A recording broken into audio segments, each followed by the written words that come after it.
The first Americans' Declaration of Reclamation of Our Identity and Natural Rights. This declaration, dated the accepted and amended July 4th, 2019, is in response to the intrusion, genocide, gentrification, indoctrination, and reclassification of the over 100 million strong original peoples of North, Central, South America, and adjoining islands over a period of 4 or more centuries. The American Aboriginal peoples described in this declaration are hereby declared the free peoples of the so-called Western Hemisphere and the Americas, meaning clear of obstruction, unrestrained in movement, liberty of action or expression, not holding strictly to rule or form, of nations, not subject to foreign rule or to despotism, based on principles of civil liberty, sense of giving without cost and free of charge and cost. This declaration does not include the so-called Native Americans, Africans, European, Hindu-European, or Asian descendants, only the American Aborigines and mistakenly the American Negro and their descendants.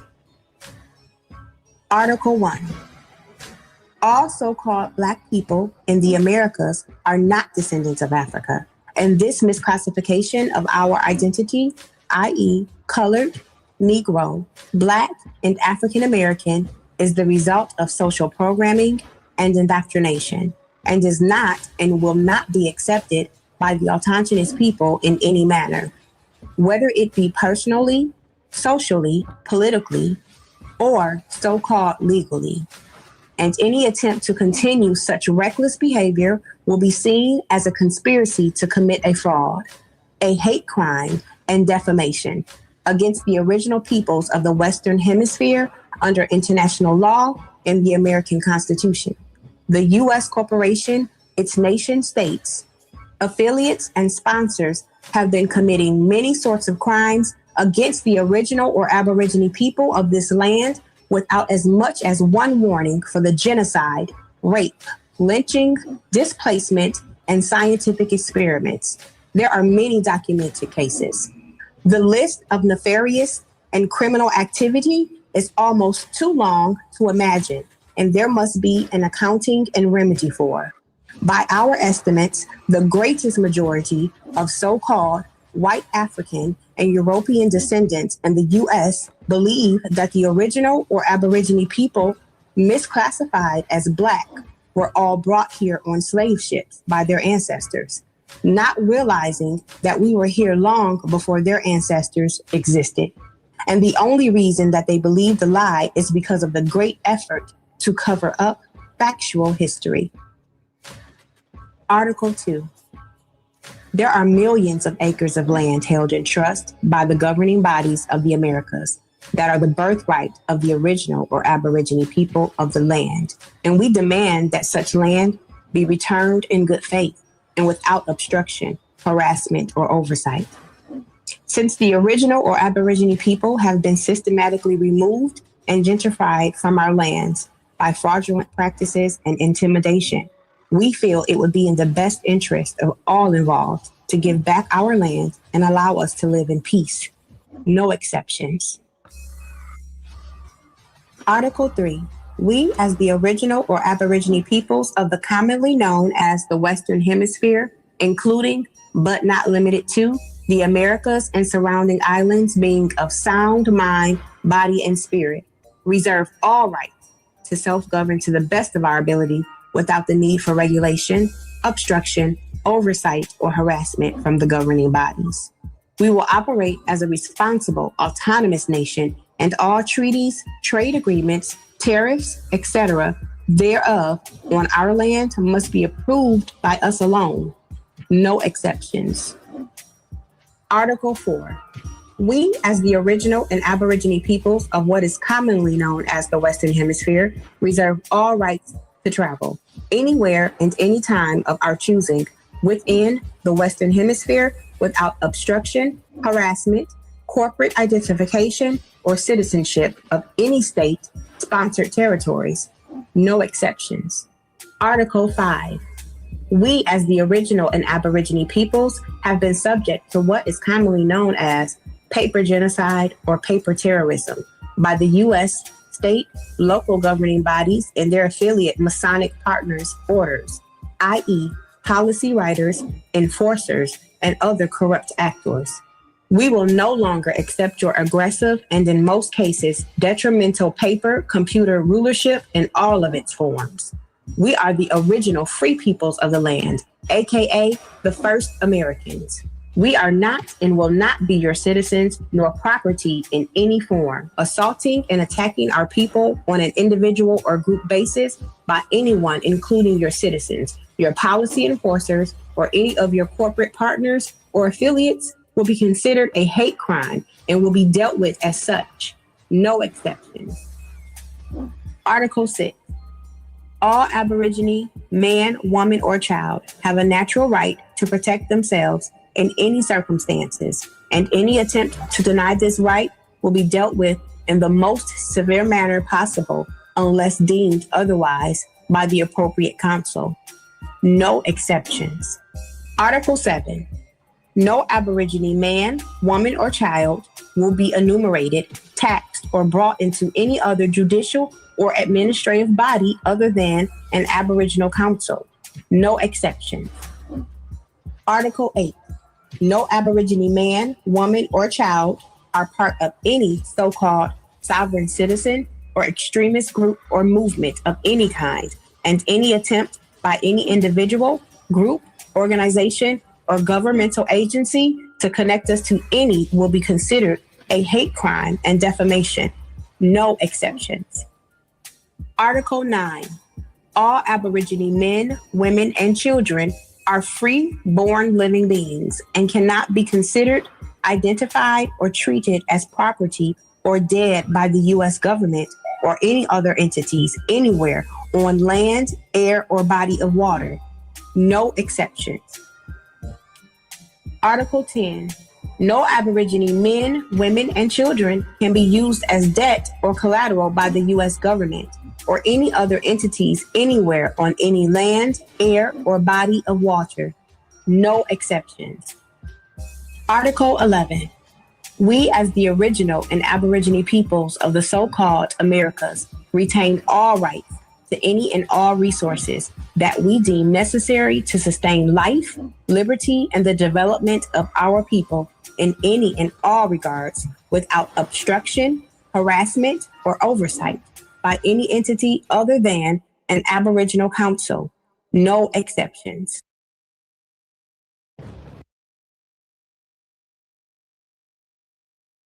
All right, all right, all right. Peace and love, family. I'm here for a good time, not a long time. Just happy to be here nonetheless.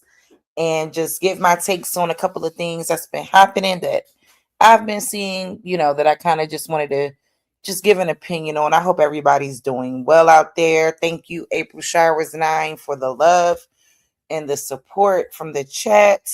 Let me throw you up there real quick. Thanks so much. So look, I'm gonna just get into this, and whoever comes in and catch it, they catch it. If not, y'all know how to catch me on replay gang. So it's been a lot going on.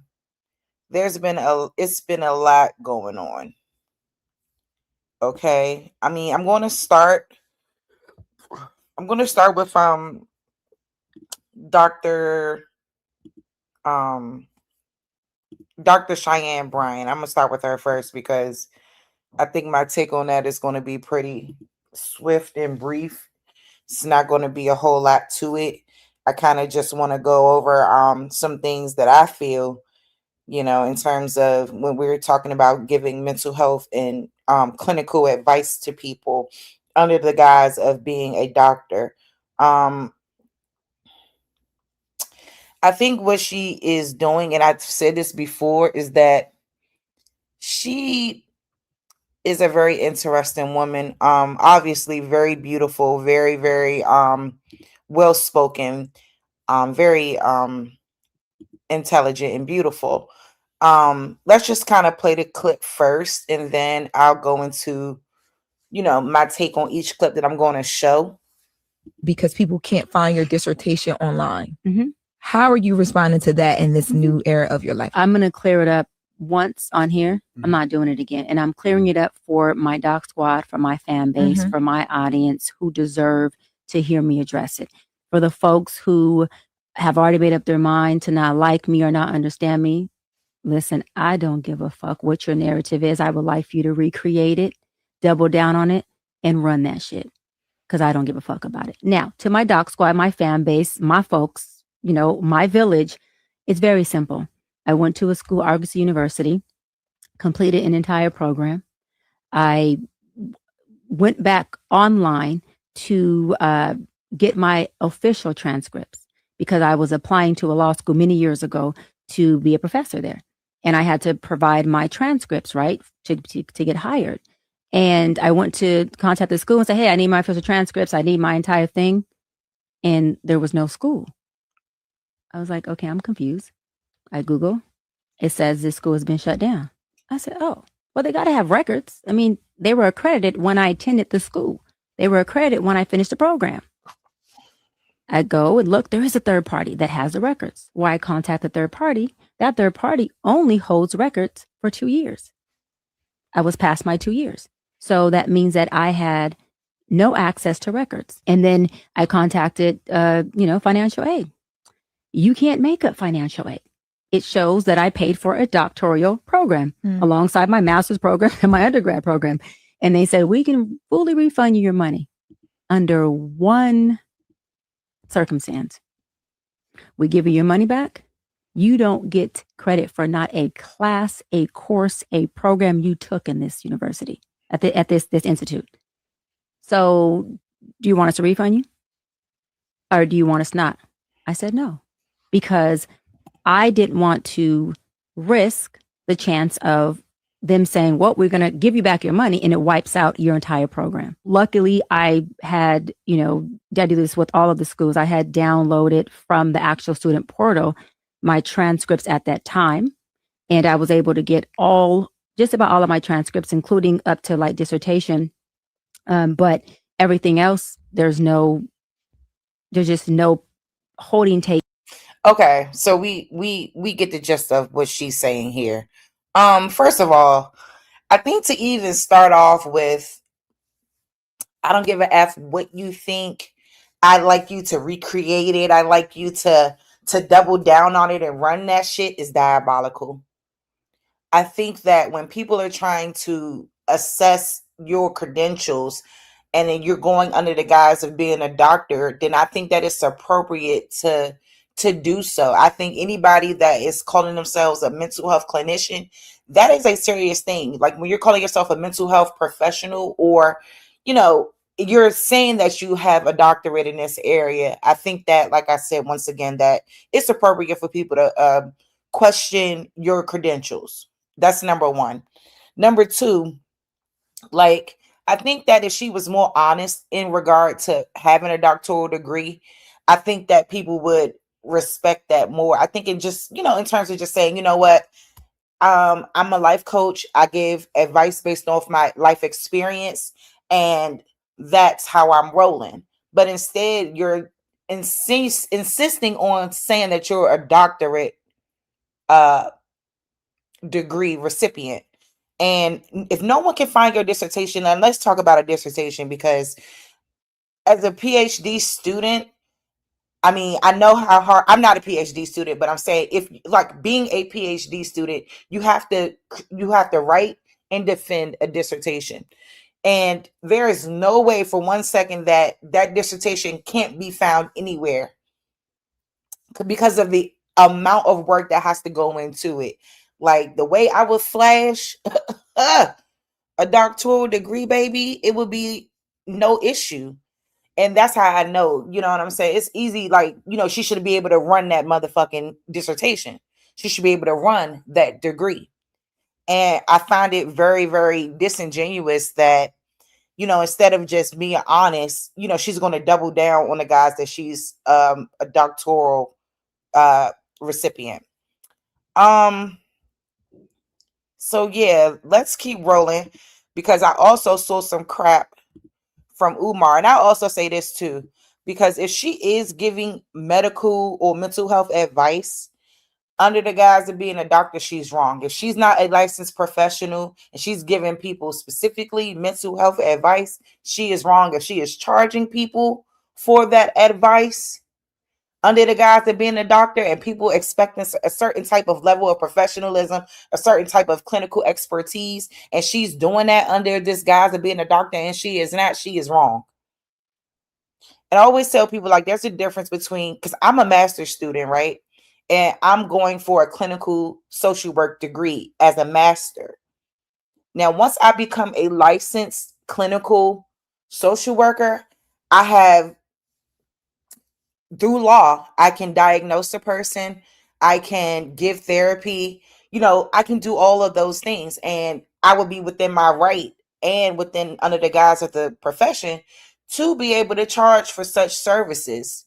I think with her, you can't, like I said, it's different when you're just saying, hey, I'm a life coach and I'm giving you my opinion based off my area of expertise, based off my life, based off of the things that I've been through, and I can guide you in this way. And I even think that there's courses on how to be a life coach. So I don't even think that that's such a 1, 2, bam, thank you, 1, 2, 3, a wham, bam, thank you, ma'am type of situation. No, I do believe that there's even guises to that. There's even credentials for that if you so seek them.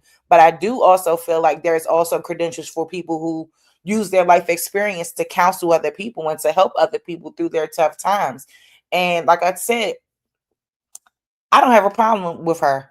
I think she's a beautiful woman. I think she's her name is Cheyenne, conveniently. I think she's very, very intelligent and well spoken. I just think that, she still would have been all right.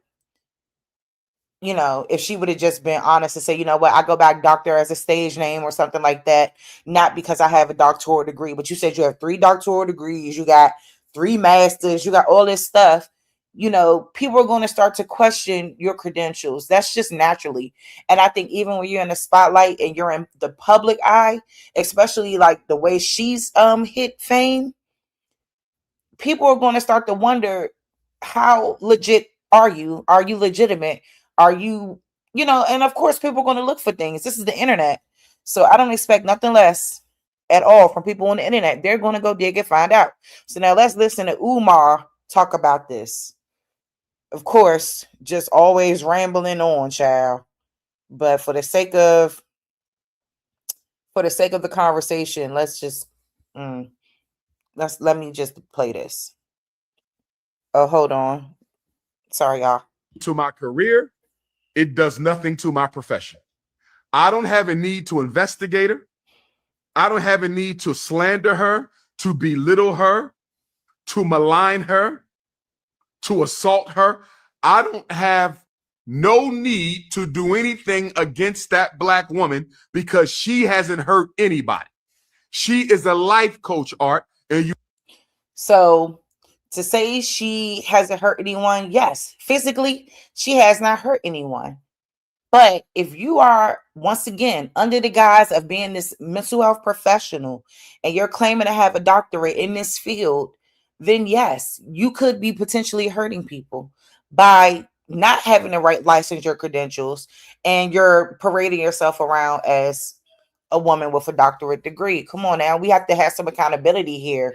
Like Dr. Umar, be honest, Dr. Umar, you just trying to hit. You want to hit. That's all it is to it. And that's why he's over here defending this nonsense.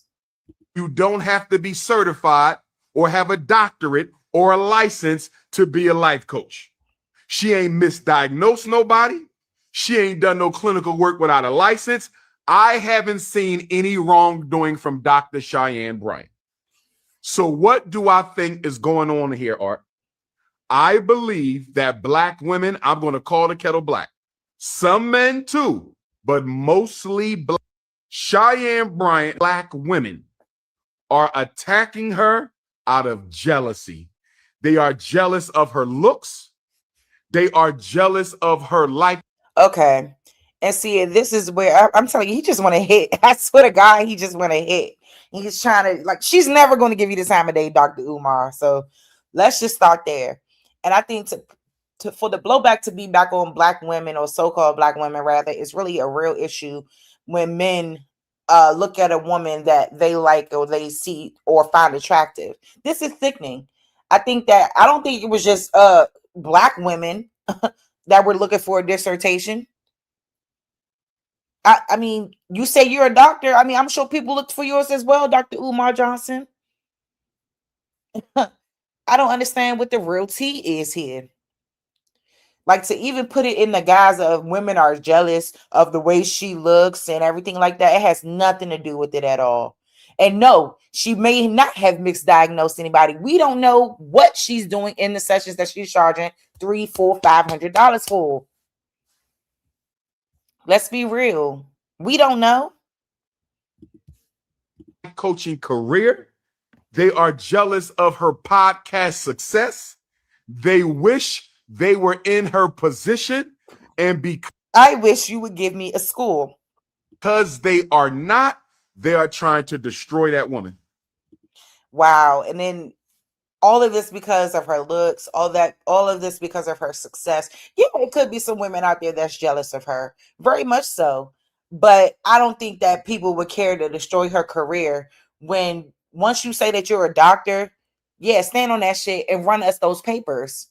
Just like we asked you to run us a school and you have yet to do it. And I think that's why you can really resonate with Miss Bryant, is because your ass has yet to run us a school. You've been scamming the community for 10, 12, 13, 14 years. And I guess it takes a scammer to know a scammer. And this is why you don't have an issue with what Dr. Cheyenne Bryant is doing, or so-called doctor. So I don't want to hear it. She ain't going to let you hit. So you out here, professing all of this is crazy work. Period. Point blank in the story. I've told you before, Art, that Black men have a problem with each other, right? We got an ego problem. I think Black women's problem with each other exceeds Black men's problem with each other. Now, I'm not going to say I disagree with that. But I think that to act like that, to put the focus on this one woman to try to justify a narrative around all women, especially Black women, is insane. Yes, there is issues within the paradigm, within the women, within our camaraderie. There are issues there. Do those issues need to be corrected? Absolutely. But I think that the point that he's making has nothing to do with why people are holding Cheyenne Bryant's foot to the fire about her credentials at all. Zero. And I mean, and this is the type of behavior, I mean, from him, no surprise. This is the same man who want to call us Africans in America. We got to deal with his nonsense every week, day in, day out. And this right here is no different. What they are doing to Dr. Cheyenne Bryant is absolutely unacceptable, Art. It's unacceptable to hold her accountable. Oh. They are destroying this woman more than Donald Trump. They are destroying this woman more than Candace Owens. Nobody is getting more destroyed than Donald Trump. And she damn sure ain't getting destroyed more than Candace Owens. You know that's a highly fabricated lie. Let's be real here. Black women bombarded tomorrow. Your people, feel me? Even though people could call them and verify my degree, not online, traditional, in person, American psychological. And you see how he wants to turn around and say, you can verify my degree though. So what was the point in you saying anything that you just previously said? If she needed to go under the guise of being a life coach, that's all it should have been. It shouldn't be, I'm a doctor, I'm a doctor, I'm a doctor. Because you should have known that people was going to be on your ass to find out the truth. This is the internet. This is not 1999 where you can get away with that shit. This is not that time period anymore. People are not allowing it. Let me hurry up and move on from this because, child, they sure do know how to grind my gears with the nonsense already. Association accredited doctoral program founded by one of the fathers of white cognitive psychology. I gave them permission to call and verify my credentials. And guess what, Art? You still got Negroes out here today who will tell you I don't have a doctorate. They done found my dissertation online. They done found my transcripts online. They done found my graduation pictures. And my degree will hang up in my Frederick Douglass Marcus Garvey Academy office. You feel me, Art? I wish you come on so you can hang it up in there. I wish you come on with this school so you can hang it up. I don't, y'all, I cannot take him seriously. I cannot. My degree will be hanging up once I got an office to put it in. But the reason I'm bringing this up, Art, was happening to Dr. Cheyenne Bryant. It's not happening because she has a doctorate or don't have a doctorate. Bombarded tomorrow. You feel me? It didn't happen to me because I had a doctorate or didn't have a doctorate. It happened to me because I'm the biggest name in the world in Black consciousness. I'm the biggest name in the world in Pan-Africanism. I'm the most requested Black scholar in the world. I'm the most influential school psychologist in history. I'm the most requested university guest lecturer of the African race of all time. That's why it's happening to me. Nothing to do with my credentials. Nothing to do with my credentials. And just like with me, who has a real doctorate, whether she does or not, this is not happening to Cheyenne Bryant because she does or doesn't have a doctorate. This is happening to Cheyenne Bryant because women are jealous of her. Period. Point blank. End of story. Wow. You see how terrible and desperate he is for some goddamn cootie cat? It is sick. He claims to be a doctor of clinical psychology, but he was over there giving his take about Cheyenne Bryant and how women are jealous of her because she's beautiful.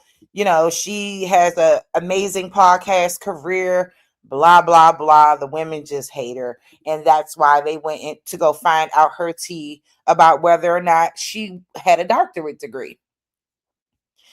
Just outrageous. Out freaking rageous. There is no way that you could think for 1 second that anybody would give two goddamn craps about that. I think women rallied behind her.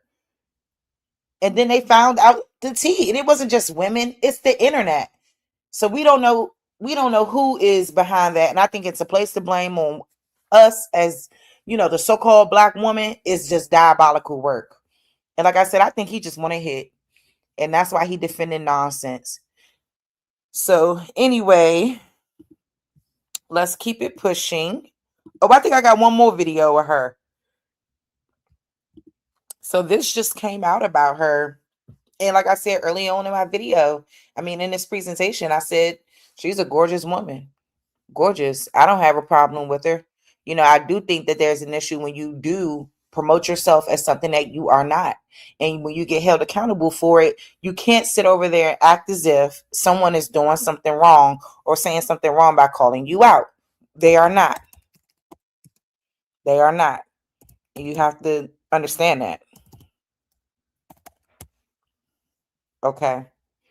So let's rock and roll. Do I have the other one up? Yes, I do. Men who understand. Ray, you're very gentle, and it comes at an angle that doesn't always work for people. Let's just stop and go back, because I'm wrapping the show and you're interrupting me. First of all, this is what we spent a whole meeting on this. First of all, Teray, why don't you let me wrap the show? I'm ending the show. What is the point of interrupting me? We're getting out of here. Like, what is the point? What is the point? It says go to host up. When you're talking to me, lower your fucking voice when you're talking to me, because you're acting very, very gentle, very soft, and very feminine. And this is the problem. Teray, you talk to your wife like that. You don't talk to me like that. I am not your wife. You don't talk to me like that. I'm not your wife, gentle. I'm not your wife, softy. Don't talk to me like that. You talk to your wife like that, not me. Teray, talk to your wife like that. Do not talk to me like that. That is not how you That is not how you professionally approach me. Don't fucking talk to me like that. Check. Frank and Ariva, I apologize. Check yourself. You don't talk to me like that. Hold on, talk to your Doc. wife like that. Doc, hold on. Shut the fuck up talking to me like that. Ooh. That's what you do. That's what you do. You better tap into your gentleness and real quick. Miss Doctor. Miss Doctor turned into straight up Compton, California. I just wanted to show that. I was like, ooh, that's the tea. What's the point of a resume if we can all just lie, not be held accountable? Besides, there can be serious consequences for mistreating mental and psychological problems. That's right. And he's over there saying she didn't misdiagnose anyone. We don't know what type of advice she's giving in these $350 sessions that she's charging people for 1 hour. For 1 hour of what? I'd never go to you for anything. But that's how people be. Okay, so real quick, I want to hop on some American Indian business. So check this out. Recognized tribes across the U.S. have gone through disenrollment. And in the past 2 decades, some estimate at least 11,000 individuals have been exiled from their tribes, including the Nooksack in Whatcom County, which in March kicked out its last disenrolled member from its land, 306 people in total. Jamie Queen, who was also disenrolled from the Squaxin tribe, worries most about vulnerable tribal members. Elders are getting cut off their income checks. They're getting cut off the treaty rights. Some people lived off of that for their entire life. They no longer have that. So they're losing their housing, their medical, their income, their whole source of identity, because now they have to reinvent themselves and figure out who they are. Woo!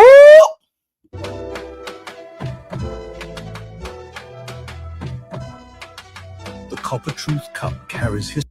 Exactly. Reinvent who y'all are. The reinvention already took place. That's the whole tea. And we're tired of your nonsense. Like all of these different groups, these $5 Indians, these freaking so-called Native Americans, like all of y'all are white settlers from Europe. Every last one of y'all. And then there's obviously your fellow people from the that crossed the land bridge from Siberia. Like, we understand y'all migrated from Asia, from your ancestral home in Asia, and now you want to act as if your indigenous homeland is North America. When y'all know, when y'all got here, when your ancestors got here, there were melanated groups occupying the land, and now that everything is coming out, y'all are upset because y'all are definitely getting freaking destroyed in the public right now. Hold on. It was another video I had of that. Hold up. So just to move on from that for 1 second, I saw this video too that I thought was very interesting. And I'm tired of being in buildings, and I want to move out in the Black community. Oops, sorry, y'all. I'm going in a special program at the University of Chicago Divinity School, in which 2 quarters out of the academic year are spent in the Southside Training Center of Chicago, working with Black people. And I chose that instead of going to some academic hall and staying in some bookshelf, because I've been at Morehouse for 4 years, and I'm tired of being in buildings, and I want to move out in the Black communities. And I'm using this as my background.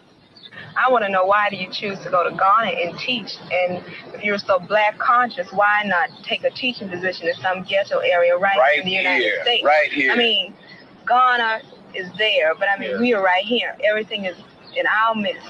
Why not here? Are you trying to evade the draft or something? Because at my beautiful 4 years at Morehouse, I did not really comprehend what it means to be a part of Black culture.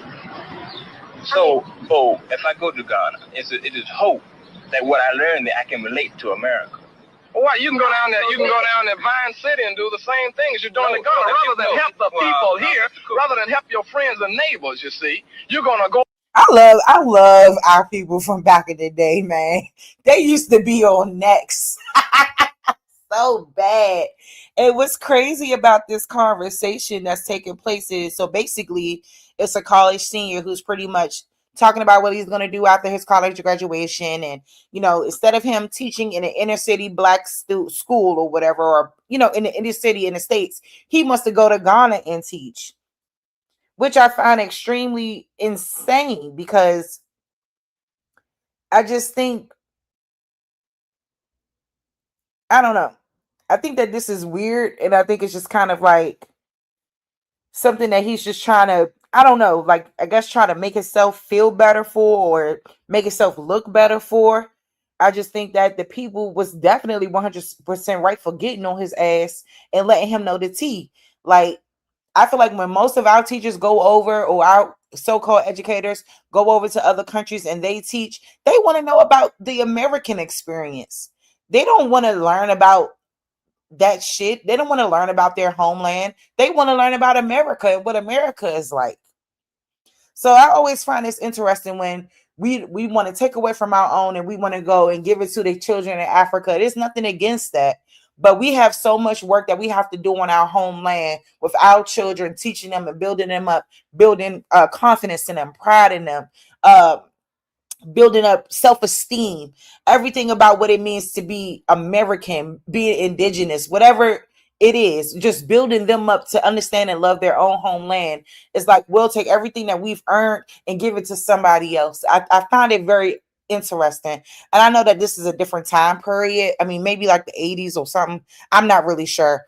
But I do find this extremely interesting. Over there and help the Africans. Now, I feel no more a part of Africa as a common Anglo-Saxon would feel about the people who came over on the Mayflower. Sure, they're ancestors, but that's them. That's in the past, you see. Why you want to go back? Why would the Anglo-Saxons, why would the white Anglo-Saxons here want to go over and help the people in Britain, though they might be in slums over there? Why not help the people here? Wait a minute, Mr. Cook. You said you claim you're worldly. Now, just because I'm going to help those people, that means I'm not helping myself. Oh, you're helping yourself. Now you're being egocentric. Wait a minute, Mr. Cook. Everything is self, regardless of what you do. You know, because if you remember the hunger artist, the reason he didn't like food, he detests food, right? So, you know, you still would get the satisfaction. Now, my choice is this, if you're concerned about that. I'm interested in next year working as a field worker with SCLC. Why? Because I want to work with not only black people, but poor people, period. I want to work with all people, you see. Right. And I feel that this community, and I do think this is a community, I feel that we should work together, we should work harmoniously, and that we should strive for one end, and that's to get the rats out of everybody's home. Think you know Black history? Think again. So I don't know, y'all. I mean, I seen what you said back, Bad Saint. Peace to you, Big Dog Philly OG. Let's go back to these goddamn Native Americans raising hell because the shit is up. The jig is up. People are being told that their genealogy does not link them or their families to any of the Indian ancestry. Keep your eye on the issue here. The issue is that the individuals in these groups do not have Abenaki ancestry. They have great stories. Who determines that? Say, because I've actually did the genealogies of every single family that they place in their own documentation. No Abenaki ancestors. That's it. That's the story. You have a flawed process that recognizes people who have no Abenaki ancestry, and now you have individuals who are upset because of that, because there's a possibility that that truth will come out. But that was never part of the process. I have all of the documents. This is a serious problem that you've engaged in.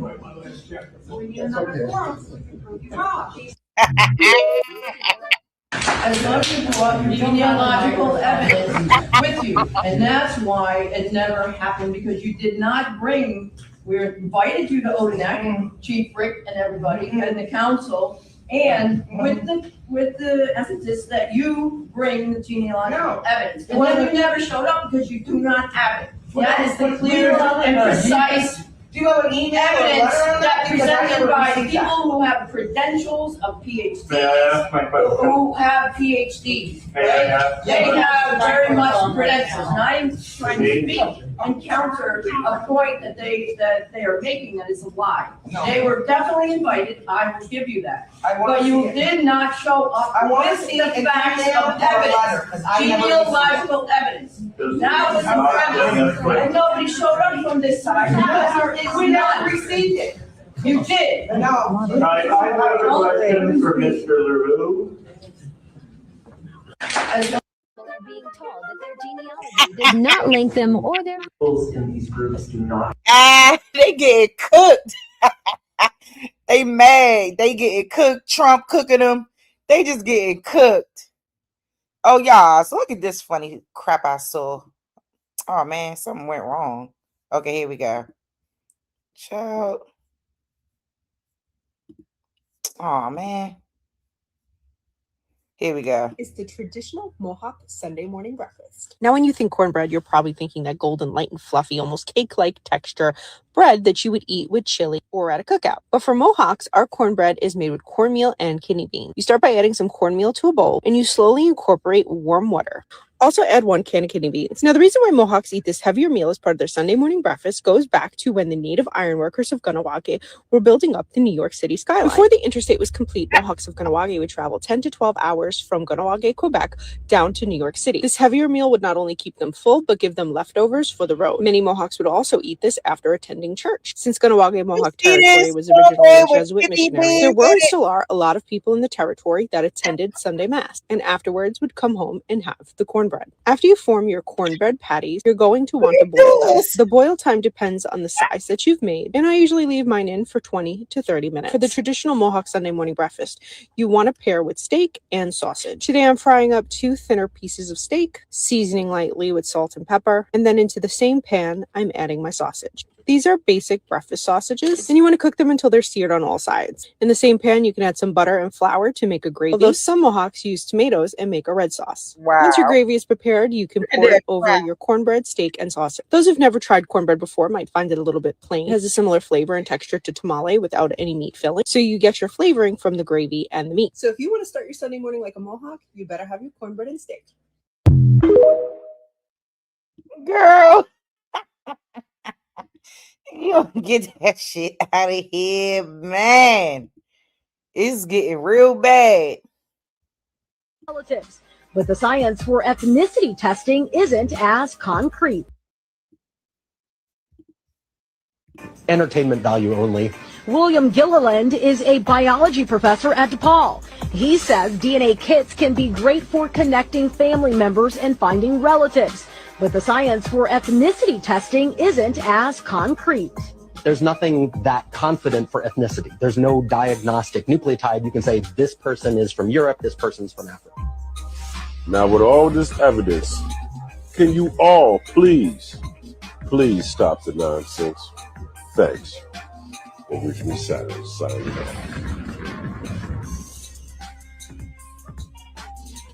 Boy, don't put that jacket on us, Darvis. Don't put that jacket on us. Our cornbread don't look nothing like that at all. That's the Mohawk Mexican people. Like, look, they call that crap indigenous food. It is not indigenous food. Indigenous food is soul food. Point blank period. I would never eat cornbread with kidney beans in it. I would never eat anything remotely close to what the hell she was cooking. Talk about seasoning it with salt and pepper. I know that shit was bland. Miss me with it. Don't play with us, Darvis. So, y'all, because I kind of want to move on into what I really want to discuss and talk about. Like, first, I like kind of just want to show some things that I've been seeing, get my commentary on whoop, whoop, whoop. Y'all know my routine. So I saw this.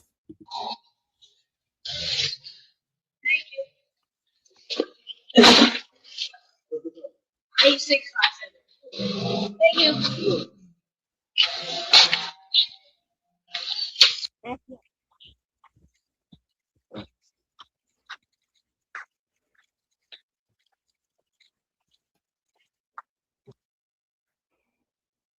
Can y'all believe that?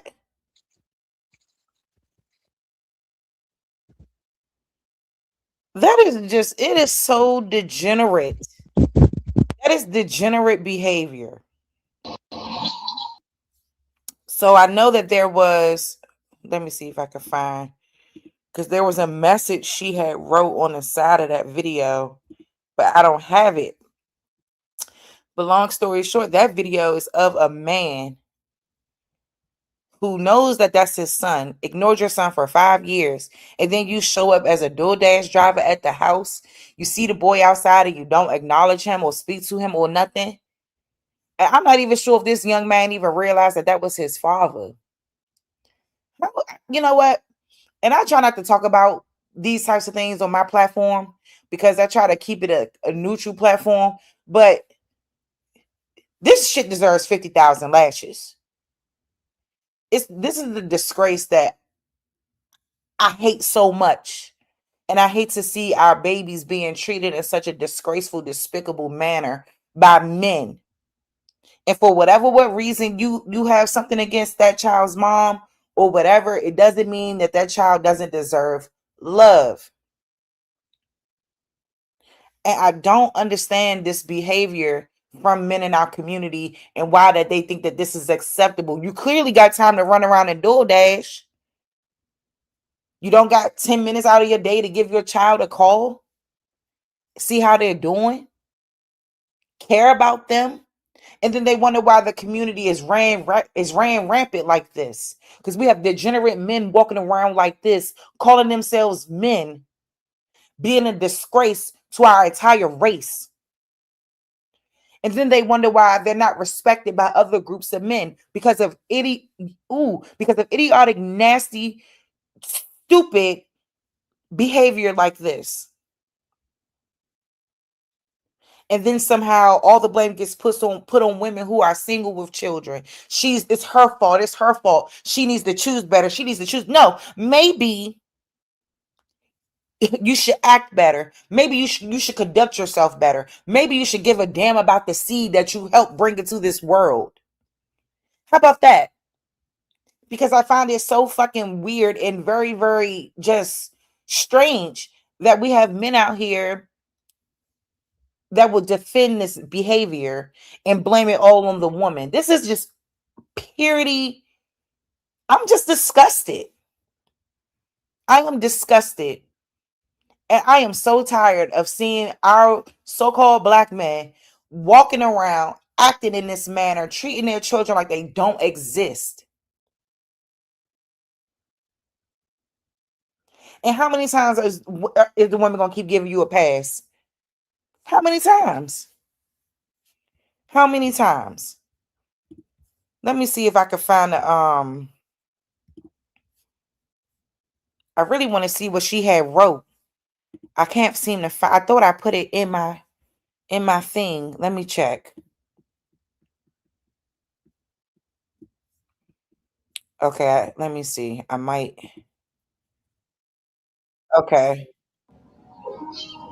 It said this B just did a DoorDash delivery to my house, walked right past his son who was playing outside and didn't say S.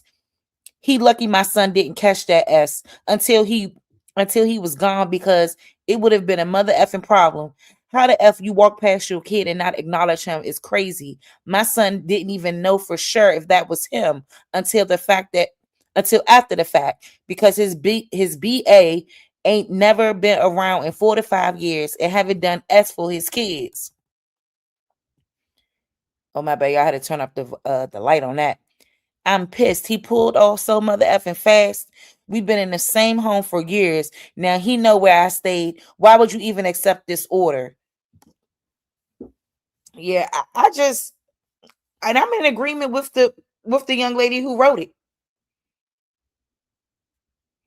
I'm in agreement with her because there's no way that you could just walk past your own child and not say a word. That is crazy to me. And then y'all want to call stepdaddy simps. Y'all want to call men who want to step up and be in these children's lives, simps or whatever else y'all want to call them, because somebody want to care about them and love them. But that's what y'all lack. Y'all lack genuine love, care, and respect. Because a lot of y'all wasn't shown any love, and it shows. And you guys really need to work on that. Go to therapy. Go get some help. Because your kids don't deserve for you to neglect them. I agree, and I'm not excusing it, but some youngins ain't involved because they're broke and ashamed of it. It emasculates some of them. I agree. It do emasculate them, but go get some money. Go get some money. Go work for it. And you know what? You know what's so crazy? Is that most children don't even care about whether or not you got money. Most children just want you to be there, want you to show up, want you to support them. These kids don't give a damn about no money. Your presence alone will brighten their day. And it's sick to me. And I'll never understand it. And I'll never excuse it. It's stupid. It's terrible. And you should feel ashamed of yourself. There's no way that you should be okay walking around okay with yourself, knowing what you're doing. Shit, your ass broke. Go get some money. Point blank. All right, y'all. Let's carry on because I'm finding myself getting extremely pissed the hell off. So I came across this little video here. And this is where I go into the age gaps and the power dynamics about men dating older younger women and younger women dating older younger men, whatever. Hold up, y'all. I'm sorry. About older men dating younger women and older women dating younger men, or whatever the case is. I want to talk about these dynamics because I didn't like what I heard on this particular stream. And it just goes to show that we already got father issues, and then we got issues with PDF files, and then we got issues with people thinking that it's okay to sexualize minor children. And it's so funny because we were having this conversation today, and it came up that, you know, the young lady literally said she had to pull up beside that man and stop him from trying to holler at girls who had on khaki pants and a top, you know, in a uniform top. They all got on the same thing. What makes you think that they're of age to talk to you? And you know what's so crazy about it is that nowadays they're dressing so much more grown than ever before. Like, I think they look older than what I remember being. Looking. I'm talking about the wigs, the edges, the eyelashes, the makeup. And I'm not saying they can't wear these things and they shouldn't be able to wear these things, but I still think that a 16-year-old child or a 15-year-old child needs to still look like that. There is no reason why they need a bust down 6'12" or what's it bad saying? A bust down 6'13"? What, like, they don't need all of that. Like, their job is to be young ladies, to go and matriculate through school, learn, and try to, you know, and then when you get to a level where you can do all of that, that's fine. But if you doing that before the fact, is putting yourself at risk for nasty, predatory men. Point blank, period. And I don't want that for our children, for our girls. So we're just going to listen to a little bit of this live. I'm not going to do too much, but we're going to see where it takes us. And that's just that on that. Hold up, y'all. Let me go tell this African to go fix his homeland. Child think they be on Threads eating it up, but they're not. You thought you ate, but you didn't. So anyway, let's carry on. See something walking down the street, you don't know it's a man. But once you find out it's a man, it doesn't change what's attractive, but you change your desire because you're not attracted to men. So it's the same. That's wild. That's wild. Hey, I like her already. Because it's a fact. You act like you don't even know what a man in a dress and a skirt look like. And then you got the audacity to be out here trying to hit on a young child. And act like you don't care about whether or not that's a child because her body look a certain way. Is y'all cool? That's a huge difference. If I see a man If I see a man and I'm like, dang, he's fine, and he's like, oh, I'm 19. Oh, no.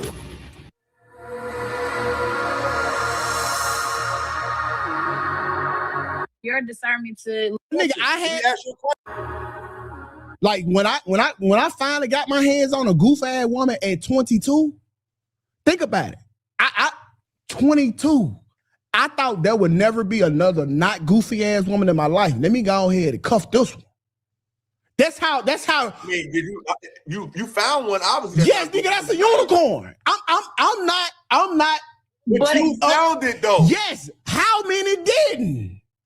How did you find? So, let me ask you a question. Nigga, Let me ask you a question. Okay. Hold up.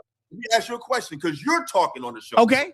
So let's talk about what you got. Okay. So let me ask you, how did you find out she was a unicorn? What did you do to find out? First of all, I had to travel across the fucking globe. Okay, next. We can stop it right there. Most niggas can't leave their fucking city. But again, like on the way Shay said, you picked a 17-year-old and expected the secret like that to be kept. That's stupid. You were dumb on your fault. You didn't allow your discernment to lead you in the right way. And I get what you're saying, 2K. We be dumb and in love and be looking over the red flags and we'll just accept it and keep moving on. But you got to come to a point too and think like, hey, Shawty might, hey, just get out, or Shawty be looking for something else. She might expose me. So you got to just think there might be a bad case scenario. Okay, hold on, wait. So hold on, okay. But I get what you're saying, though. I get what you're saying. I tell dudes, I think it's bleak here. But what I'm saying is this, 2K. Because what you're telling me, it's like what you're saying is, yo, this is what the fuck they got. They got to choose from. Let's move. You're right, bro. I'm going to tell them the best little inch of advice I can give them to deal with this. Each aspect. Because we got to Hawaii, there was a group. Right? Example, jaywalking. Jaywalking not wrong. Nobody got hurt. It was cool. But it's illegal. Mm-hmm. You shouldn't do it. You get a ticket for it. You go to jail. Now, Boston Richie met Tati at 16. I think he was 24 at the time. And that's illegal. Yes, that's illegal, right? Mm-hmm. But her parents was with it. She was with it. And they never said shit about it, bro. But now that they break up, she's accusing him of being a predator. She's accusing him of being all of the above, like she didn't benefit from this. Now, if you had the knowledge to keep this shit a secret this whole time, that lets me know that you was in cahoots with this, whether you could consent or not. We need to have this deeper conversation, and a lot of dudes are scared to have this conversation because it leaves us looking weird at the end of it, right? But at some point, we have to talk about this bullshit because we don't know nobody. I ain't gonna say nobody, but we don't know nowhere where this don't happen and this isn't norm. When I was 16, you mean like older men and younger women? Yes. I agree with you, but this the problem with that. I agree. The problem is the society doesn't keep up with the pace of nature. What am I saying? Once upon a time, we had a society that moved at the speed of nature. So in other words, when young women were able to have children, we had a structure where they was able to be wedded off. And when young men got older, there was a structure where they was already in parts of leadership. We don't have a society that's that mature. So even though... So he's trying to make a point that because, like some color purple stuff, for example, right? He's trying to say that because he think in his mind that that's structure and that was somehow maturity or right for that to have been happening even then. It was just as wrong then as it would be now. I don't understand the correlation here. I just think that I don't even know what to think about. Let me just let him finish first, and then I'll come on and interject in here, because there is no way you can be sitting up there justifying any type of relationship of that magnitude just because something happened back in the day. So what do you think happened? A shift happened, a switch happened, something happened along the lines where people realized, hey, that's not right. That's not okay. A 14-year-old should not be getting married to a 40-year-old man. They may be physically ready. They're not mentally ready, male or female, to late in the game because society isn't moving at the speed of their natural ability. Absolutely. So I agree with you, but we're not there yet mentally. To say that that's natural, yeah, I don't understand that. Absolutely, right? And this is what it breaks down to, bro, because we need to change these laws. If a 16, 15-year-old boy were to go shoot somebody else, they'll take his ass to prison and charge him as an adult. Correct? Is he mentally ready? No. Absolutely not. So when these young girls be in these environments where there's nothing but grown men, I think that blaming men for that is a problem in itself. Now, he should take some of the blame. The parents should take some of the blame. But this person is making a conscious decision at this time in their life, whether they know what they are doing or not, to put themselves in this environment. So we're justifying underage behaviors from an older man on a younger woman, on a younger child. That's still a child. That still hasn't fully developed mentally. And I always say older men do this to younger women because they know that younger children or younger girls, because they know that they can manipulate a younger girl over someone their age. And to even hear about the law needing to be changed is sick. And I mean, clearly, maybe they don't have daughters, because there is no way that you can have this mindset and have a daughter. That's fucked up. I want to go to the girls and hear what y'all got to say, because she was exposing how old she was in these videos. Like, to me, like she wasn't complicit the entire time until she wasn't. When it did, she still was a victim. And if he's older than her, there needs to be some accountability there. They're not the same age. And whether you want to feel like she was complicit in this or not, there's an understanding that somewhere along those lines that is wrong. Just like when Brandy came out and talked about her relationship with Juan Ye. She still was 16 years old and he was 22 years old. I don't understand how y'all are trying to make this a thing where no matter what, the woman is being blamed for the nonsense. It's beyond me. Didn't fit her no more. She was willing to tell the world, hey, he was taking advantage of me, but you knew you was talking to an older man. So I suppose to act like you half dumb, half for the time, and the other time you smart. You knew to extort the nigga for the money. You want that dumb? So how do we keep on moving forward with this shit, knowing that these people know it's wrong, just like a 14-year-old boy know that killing a person is wrong. She know that having sex with an adult is wrong. So how do we move forward in reality? I'm gonna go to you first, Lucky.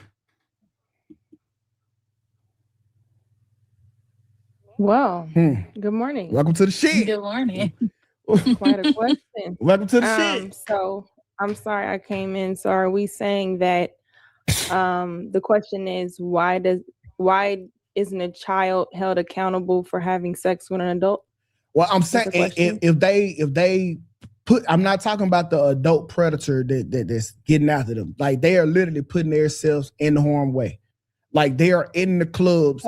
And for some reason, the adult male is not accountable in any of this. Somehow she knows it's wrong, but this adult man doesn't know he's wrong. Nothing that this man is saying makes any sense. At a young age. What's the age range you're saying that? Let's say 16, 17 in a club in a 21 plus club. So 16 age is age of consent in 33 states, I believe. Okay. So it's not illegal in 33 states to have for a 16-year-old and up to have sex with an adult. Okay, but it's still very, very, very frowned upon. Like, Boston Richard, he met her when she was 16, 17, one of the two, and he was 24. He's being rebranded as a pedo as we speak. Once again, reputational damage. Well, the question was her being held accountable.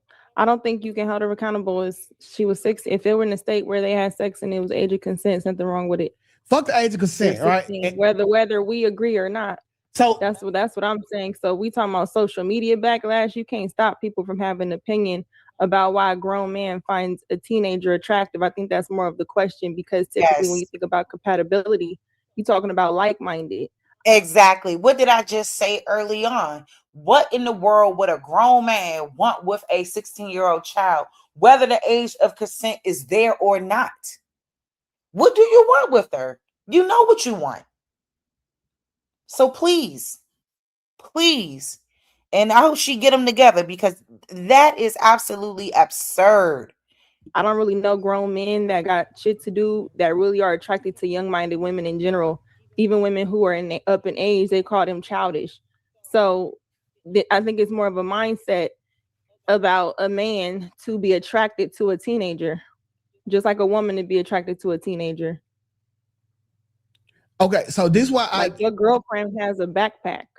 Okay, so trying to get her diploma. That's your woman, and you gotta wait till she can get liquor. So it's kind of like a mindset. What are you trying to groom her as that you couldn't do for a 21-year-old? Okay, so hold on. You kind of blurring the lines a little bit. No, right? she's not. If I'm about to defend it. No, she's not. I'm unbelievable. That's right. That's how you cook them, sister. If it was that, you want to say the conversation. That's a conversation. Yeah, that is a conversation, but they not actually walking around with a backpack on and books in their hand.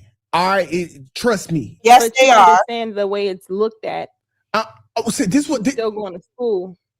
They're high school. Okay, I don't know the situation with them. All right, I can't speak it all the way into it, right?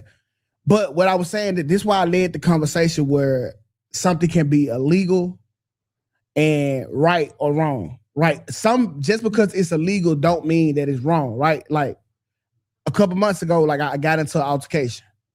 I was right for protecting my family, but that was illegal, and I'm being prosecuted as such.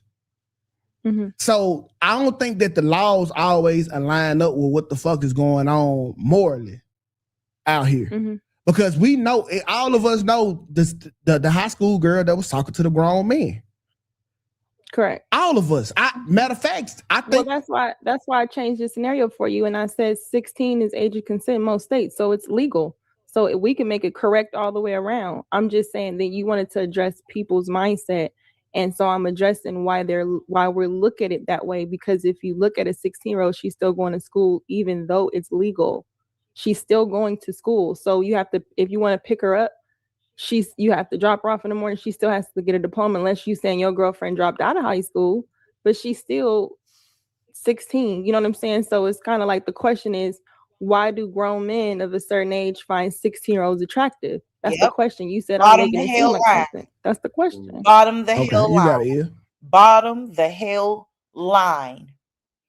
I don't even understand why they're even having a conversation around whether or not the age is appropriate or not. We know that it's not, regardless of what the law says. The law allows a lot of things, but do we agree with everything that the law says? The law says Native Americans are indigenous, but do we agree with that? No, we do not. Like, just because something is in law, that doesn't make it morally right or at any level. So we don't have to agree with every single law just because it's law, and the law says you could do this. The law says you could buy a pack of cigarettes at the age of 18 or whatever.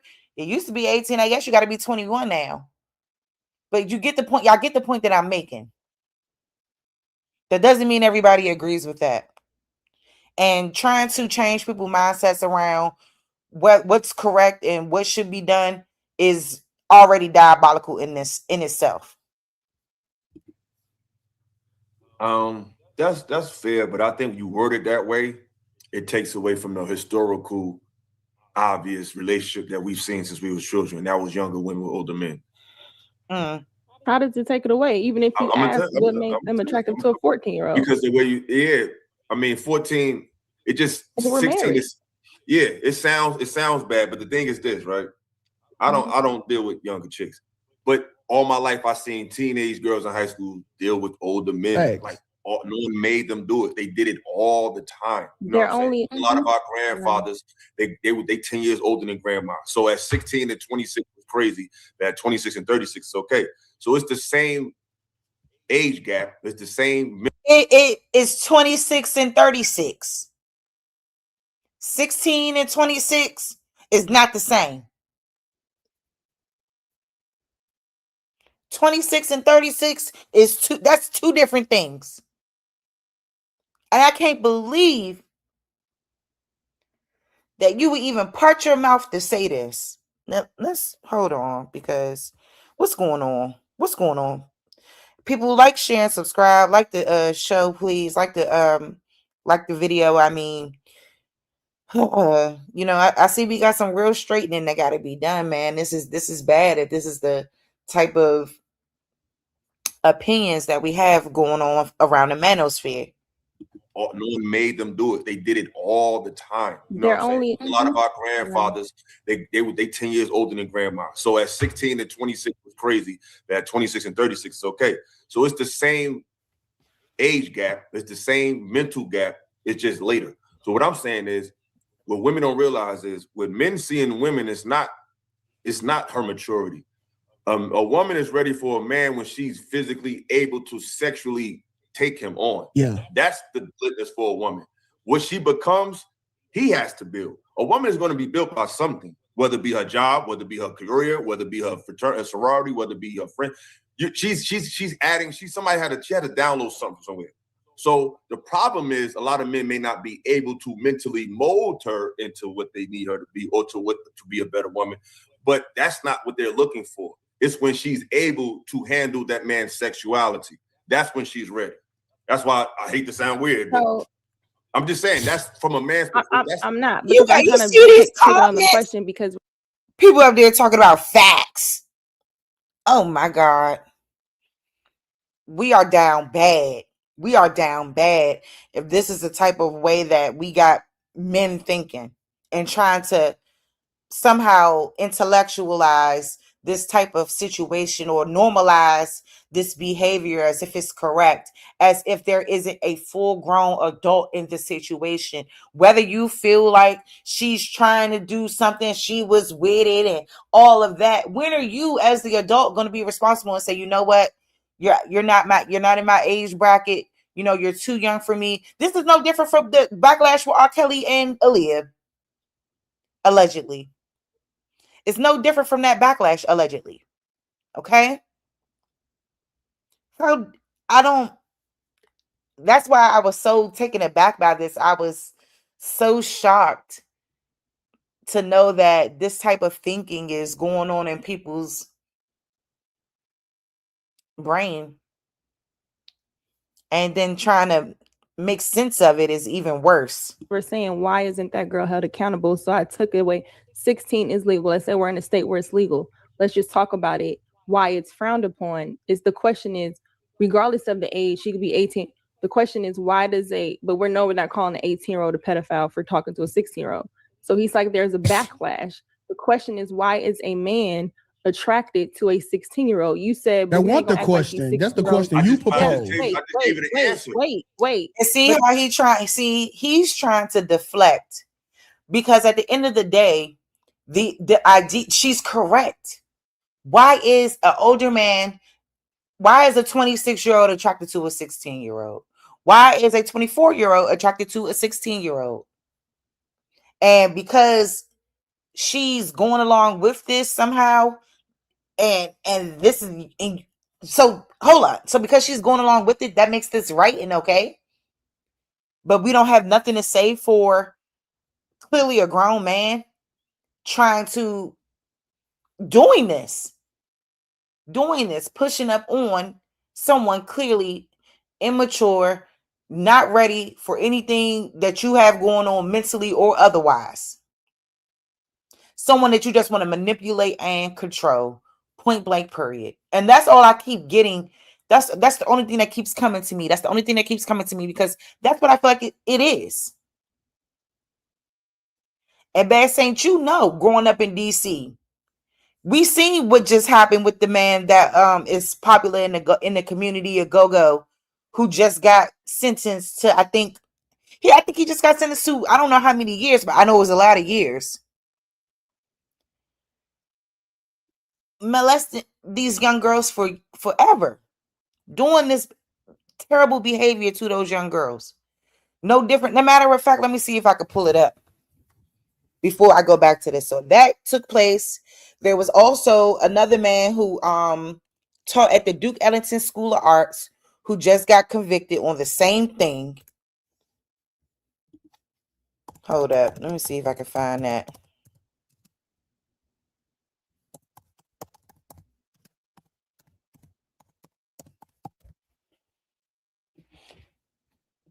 Yep.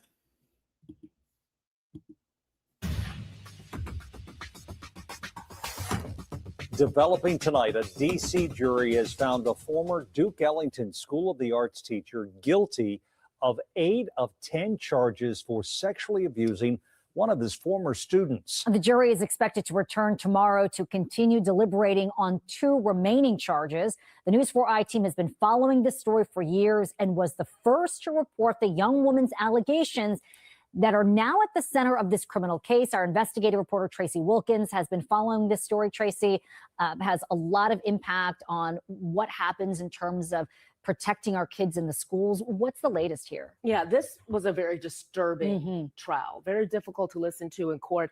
And this jury is going to have some tough decisions to make here on those final 2 charges that they're still trying to figure out.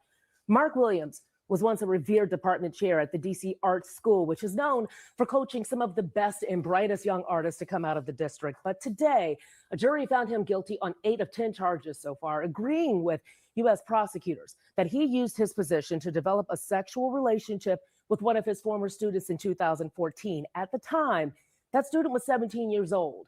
He was 47. The I-Team first reported on this story in early 2022 when we interviewed 2 former Duke Ellington students who say they were sexually abused by Williams, who was their writing teacher, one in 2004 and the other a decade later. When we first reported on those accusations, Williams did not respond to the I-Team's multiple requests for comment. It's that second student's allegations that are now the subject of his criminal trial. That former student, who we're not identifying, testifying, telling jurors Williams encouraged her to join his writing department and said she needed one-on-one coaching to catch up.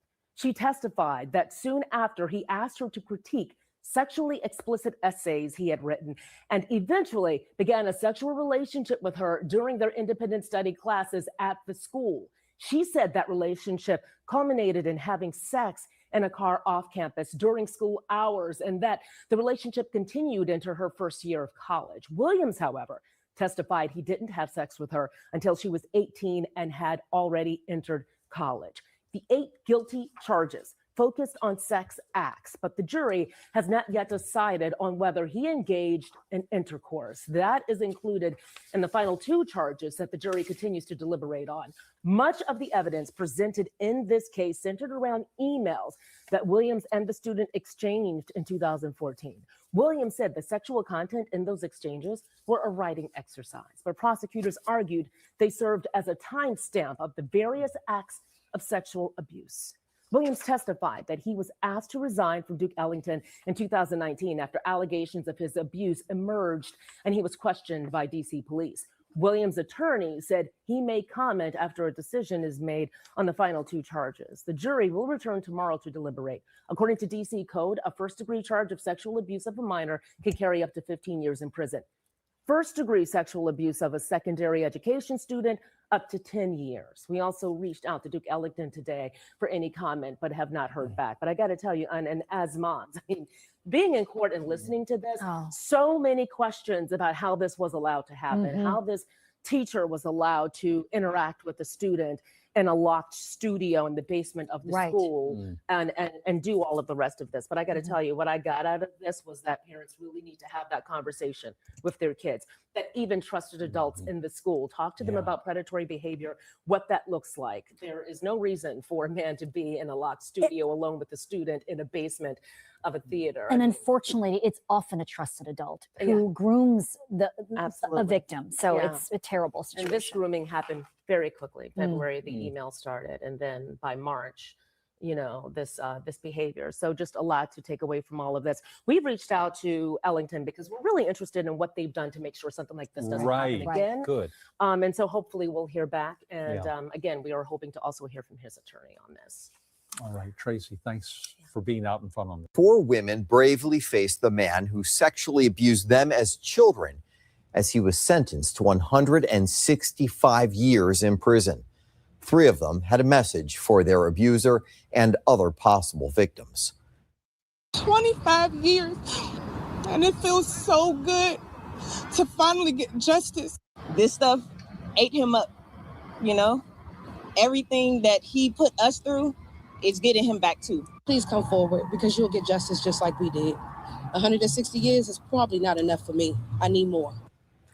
Cleophas Canton's crimes spanned more than a decade, during which he was a fixture in the community as a musician in local go-go bands. Our Christian Flores reports from Prince George's County. From wiping away tears to embracing each other, it was a sigh of relief decades in the making for Cleophas Canton's victims. There you go. A judge handed down a 165-year prison sentence on Thursday after he was convicted in January for multiple counts of rape and child abuse that happened from the late 90s through 2008. I was speaking up for the child in me, the child that wasn't seen. Canton's victims were just children at the time of the crimes, like Brittany Sims. I never thought I would have justice or anything. And excuse these raw emotions, but it just took 25 years. Shantia Sims. When I seen him today, he looked very sick. He was stressed out. This stuff ate him up. And Keisha Spencer. I'm not drowning anymore. 4 of Canton's victims testified against him during trial. One was repeatedly raped and abused when she was as young as 8 years old until she turned 16.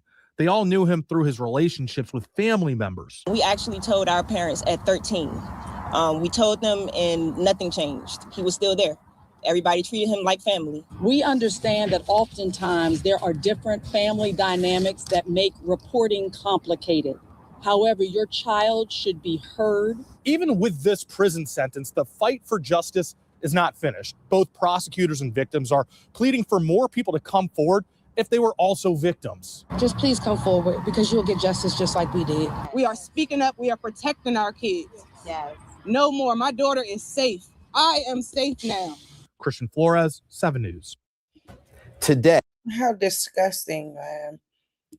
And it's so many women who experience this, so many young girls that experience this. And we cannot tolerate men being on a YouTube platform as, you know, with followers and influence to be justifying behavior that is truly disingenuously weird and unbecoming and putting our babies in danger. But a 16-year-old can only have access to a grown man that already sees her attractive.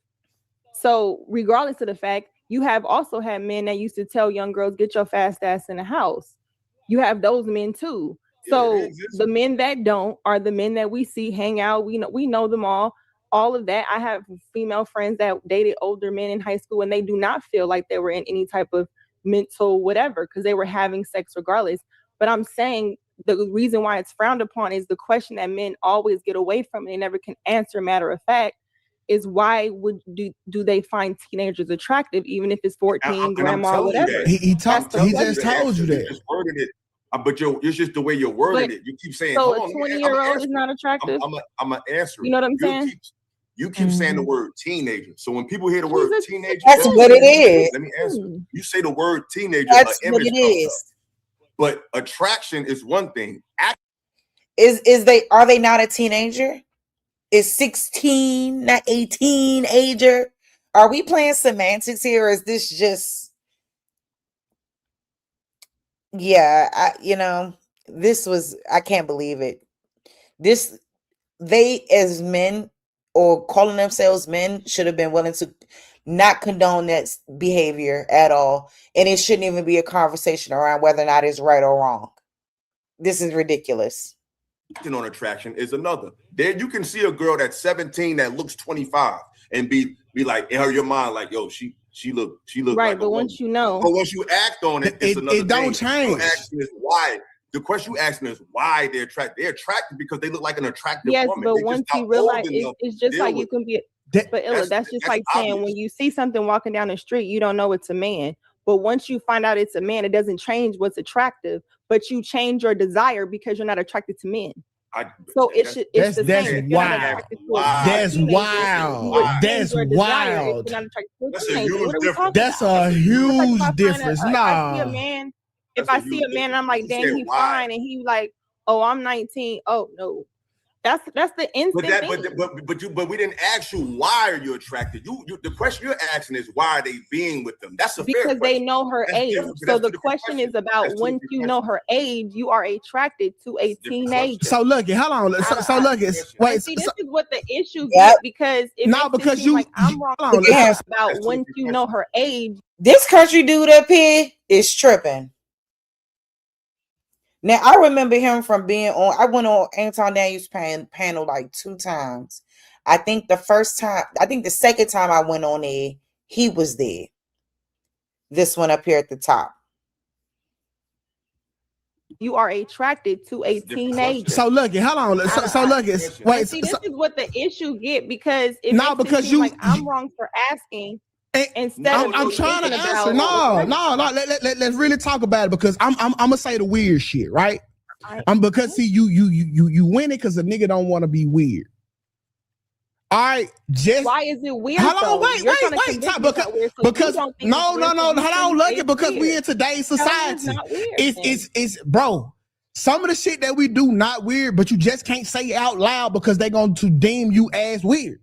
Okay, now what you said, Lucky, was, hey, how can you say, oh, that 16-year-old cute, find out that she's 16 and still find her attractive? No, if she was That's not what I said.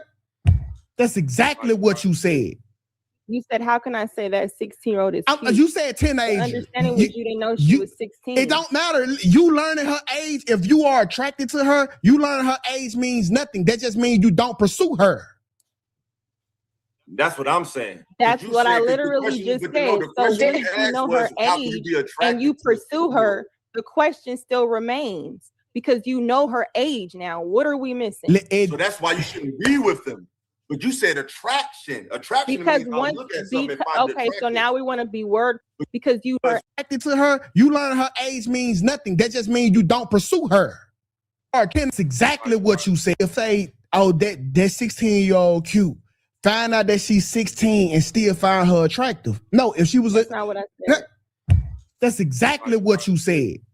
You said, how can I say that 16-year-old is cute? You said teenager. The understanding was you didn't know she was 16. It don't matter. You learning her age, if you are attracted to her, you learning her age means nothing. That just means you don't pursue her. That's what I'm saying. That's what I literally just said. So once you know her age and you pursue her, the question still remains because you know her age now. What are we missing? So that's why you shouldn't be with them. But you said attraction. Attraction because means I'll look at something and find it okay, so now we want to be word playing. No, that's what you said. Attraction could be a mindset. Attraction could be a lot of things.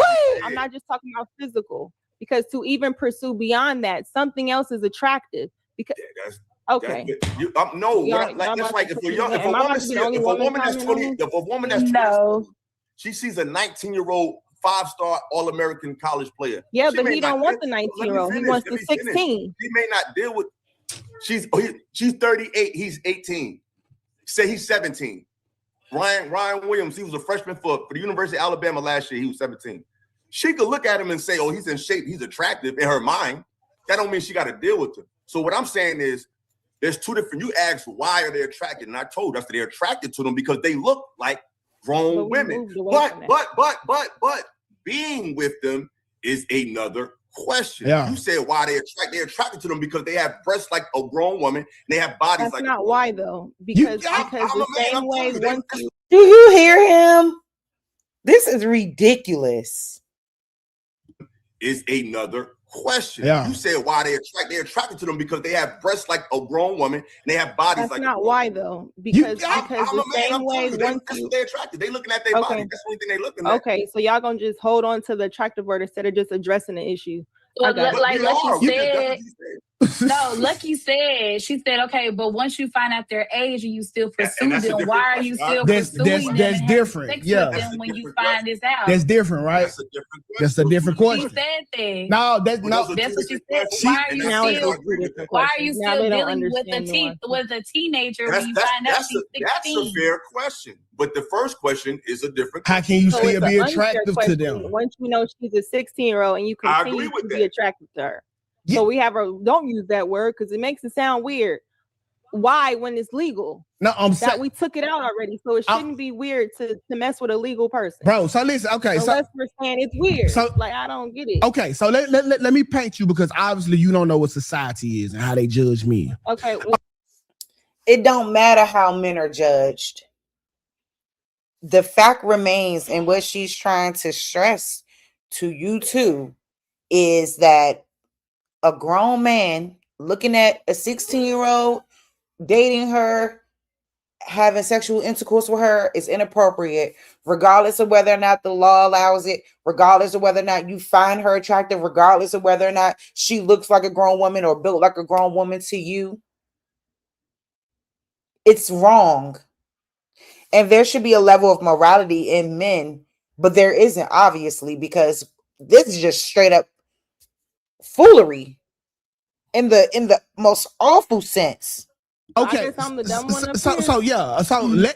let me address it. Okay, a woman, I said this yesterday. A woman can see a kid and be like, "Oh, look at, oh." A woman can see a little baby. Oh, this baby so cool. Oh, girl, my ovaries. And she's a predator. No, she's not. Y'all let women get away with this shit all the time. Women say, "Oh, my ovaries. Oh, I'm getting baby fever. I'm getting baby fever." And they're predators. At what point? Oh, what the heck do that got to do? Now he's going to proceed to make an irrelevant point about women who, is he cool? Because when a woman says her ovaries, it's because she sees a cute child, a cute baby, and want to have a baby on her own.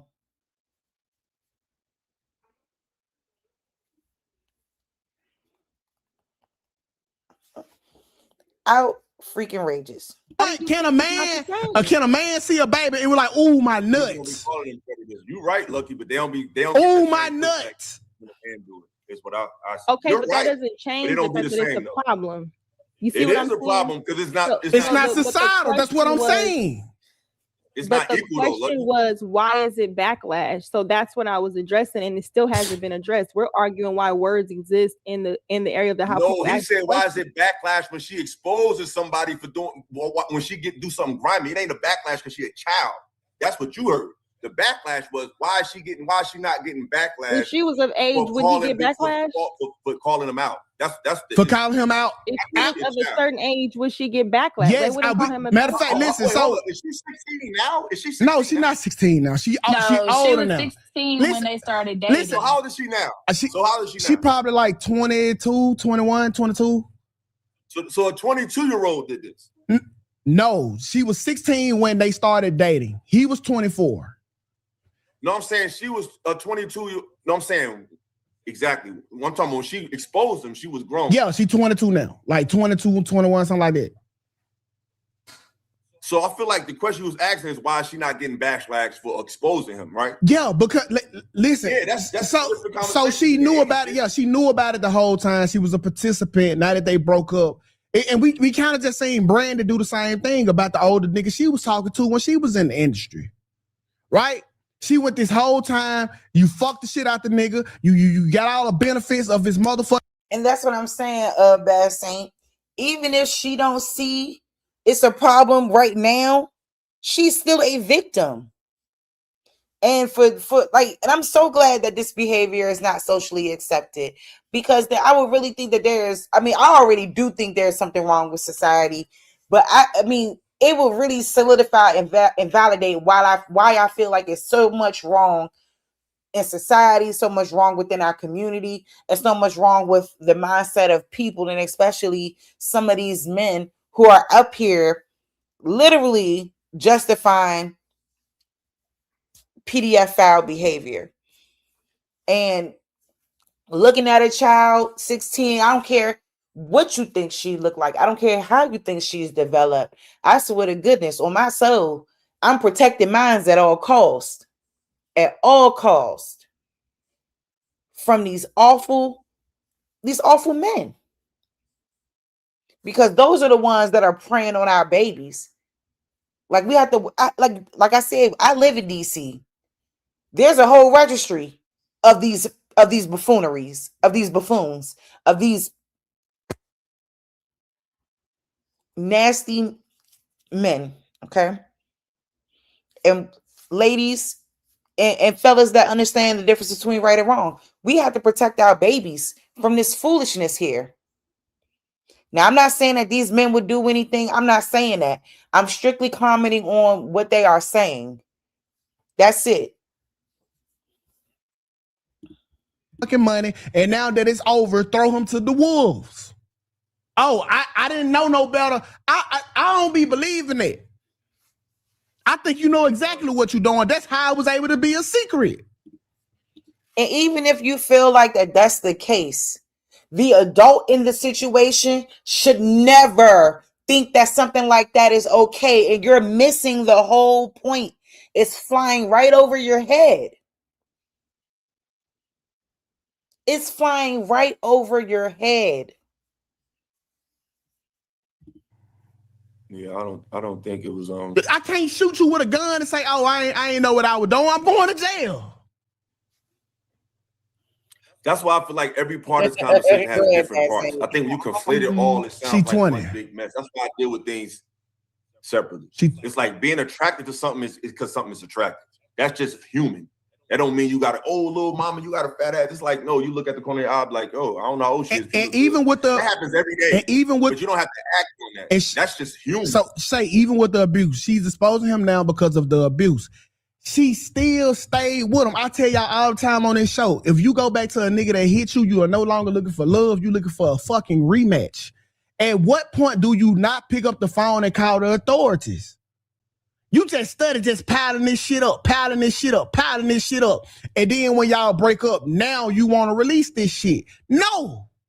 If you were smart enough to save this shit for later, you were smart enough to call the police. But I think y'all was missing what Lucky was saying. She was saying, okay, now that you guys know, okay, this is the person that you were attracted to. Now that you know she's 16, why still act upon the quote unquote attraction of the time? You know she's 16. Y'all still not looking at the point of she's 16, but I still want to fuck her. I'm still attracted to something. I didn't even argue though I know she's 16. I don't think that was arguable, right? I didn't argue that part. I don't think that was arguable. Right. So that's what she was saying. That's what and that's what she was saying. She was saying, like, that's why they get backlash because, okay, you know her age, but you're still fucking with her, even though you know her age. That's why he's getting the backlash. But again, to y'all's point, why is she now exposing this? Because you were okay when y'all was doing it, but now that you know, you doing this and that, now you can expose it, and now, oh, this big thing, and he was fucking me when I was 16. You was okay with it. My nigga, this shit is so confusing, bro. Because Shay said calling the police is worse for him. She had to learn. She was super smart to keep documented records of every time the shit fucking happened, right? But now she's too dumb to know to call the police. Y'all, like, this is bullshit. We got to call this shit straight up and down. How we gonna say she's smart for doing this, but dumb just didn't know no better for this? Both of them are wrong. When she was 16, like if she was 16, this happened, she exposed them. I mean, bro, she got all type of. Yeah, I think it sounds to me like he just has a problem. His angle is from a different. His angle is trying to act like that this girl needs to be held accountable for her actions at 16 years old. And exposing him is crazy because she was complicit in her actions at 16 years old. No, sir. No, sir. She got all type of messages. She got all type of messages. Hey, if you don't give me 400,000, I'm gonna put these messages out to the world. She was smart enough to start the nigga. He's definitely thinking. She wasn't smart enough to call the police though. And that be the bullshit, bro. You can't have it both ways. Either they know, I think you should be able to listen, take this shit to court, evaluate the conversation, see the nature, was she trying to hide it, was she complicit, did he lie about his age, and then the judge should have to make a fucking ruling based on the information. Yeah, but I feel like you have to expose both sides. You can't absolutely just expose one and not the other. Absolutely, I'm with it. She was 16, he was 24. So he, as the adult, as the more mature one, knew it was wrong to be fucking with a 16-year-old. Was her parents cool with it? Yeah. It don't matter. It don't matter if her parents was okay with it.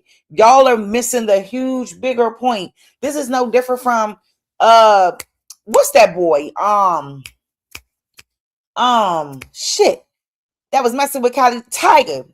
That was when he was messing with Kylie Jenner. And somehow no one act like they didn't blink an eye or give 2 Fs about that whole entire situation. Him being an adult in that situation was wrong for messing with a 16-year-old child. I don't care if the parents agree to it or not. It does not make it right. It is still wrong. And there's a mental decline in the parents too, and or the parents might have experienced something too, and may actually think that that crap is normal, but we know that it's not. We're living in society today where we know that that is unacceptable, and we should not be justifying this because somebody's parents said it was okay. It's not going to stop the public from having an opinion about this. Messing with somebody at 16 is wrong, and you're 24. Point blank in a period. And the fact that this discussion went on for 38 minutes is just really outrageous.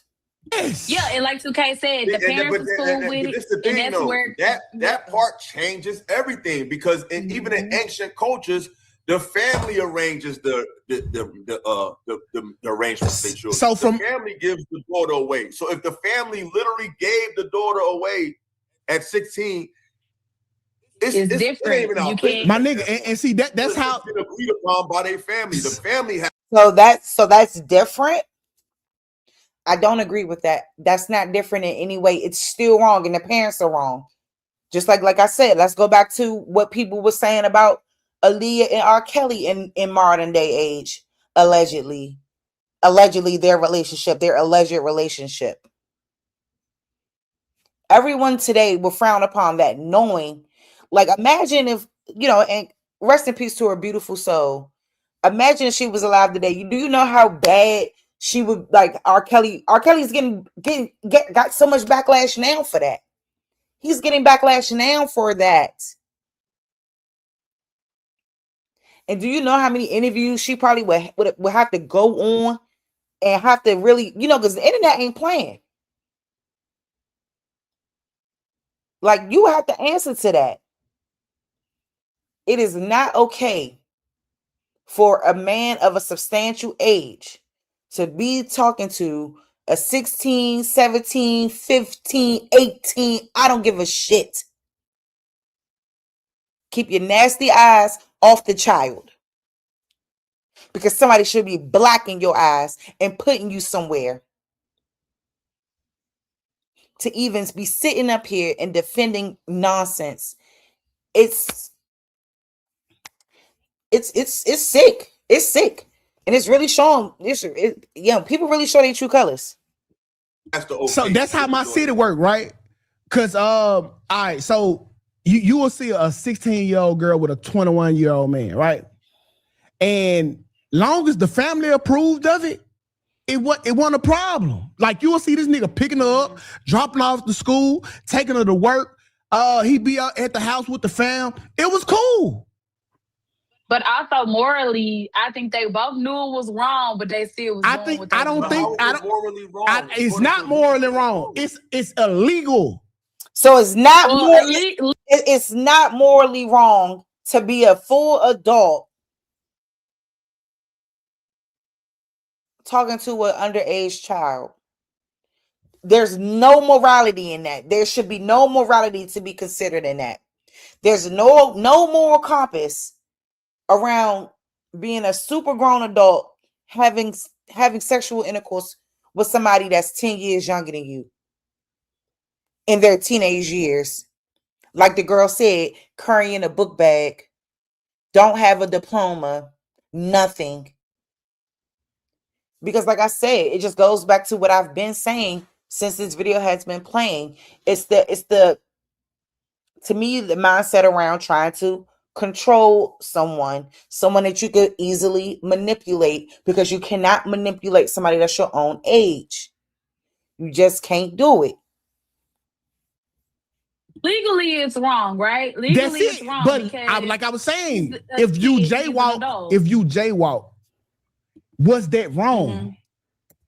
To me, if the family said it's yes. okay. Legally, but that's how the 16, 21-year-old conversation is. Legally is wrong because white people told us, hey, this wrong, you shouldn't do it. But morally, it's so not wrong because even your parents fucking approve of it, and these are the people that got your best interests at heart. Right. Now, I just think if the family's approved, then it's just then it becomes a different conversation. So if you're just picking up random little girls. Now, but if it's an arranged situation, you have a structured life. You're a 21-year-old with a structured life. So and you're bringing some type of structure to the girl, which might be an anomaly. See, that's a little different. But her parents approved. And this be the thing, right? She started bullshit at 16, young-minded. Okay, how many y'all women tell us that when y'all was 16 that y'all was looking for a more mature person, right? You weren't fucking with the niggas. I think that's the norm, right? All women. So are you? We never so time out. If you 16 and you saying you looking for a more mature person, are you looking for a 17-year-old?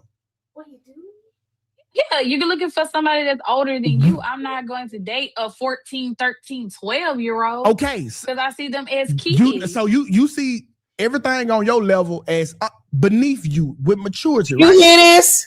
So what are you looking for then? What's up, Ghetto Child Clinic? Something that's a little bit more mature. Not 17, not 18, probably 19, start piquing your interest, 20 and 21. Majority of the time, yes, girls at 16 are going to pick 21-year-olds because they think it's bigger and better over there. That's the norm. No one ever said it didn't happen. The thing was, that doesn't mean why it is should it be happening normalized so often? Why is it okay? Why is that the norm? Because you just answered your own question. Because you said that women want a mature man at that age. That's why it happens. Because you want it to happen. Okay. Right. But again, to the point, it was why, once you find out how old that young lady is or how old that young man is, why do you continuously act upon I don't know, it? I gave you the answer. I'm gonna give it to you one more time. You may not like it, but this is the answer. I don't date women that much younger than me. Well, but at that age, I didn't do that. This is why, though. I don't believe because society doesn't match the pace of natural development. Yeah. So men are not looking for maturity. Because he feels like he has to give that to you anyway. He got to build you up anyway. I gotta give it to him in my age. So that's not what a man is looking for. What? No, Cap. I gave you the answer. I'm gonna give it to you one more time. You may not like it, but this is the answer. I don't date women that much younger than me. Well, but at that age, I didn't do that. This is why, though, because society doesn't match the pace of natural development. Yeah. So men are not looking for maturity. Because he feels like he has to give that to you anyway. He got to build you up anyway. I can't believe this. A woman is looking for maturity. You just said that. A man is looking for sexual attraction. He's going to mold you into everything else. So once a man sees, throughout history, once he sees that. What? Whoa. This is sick.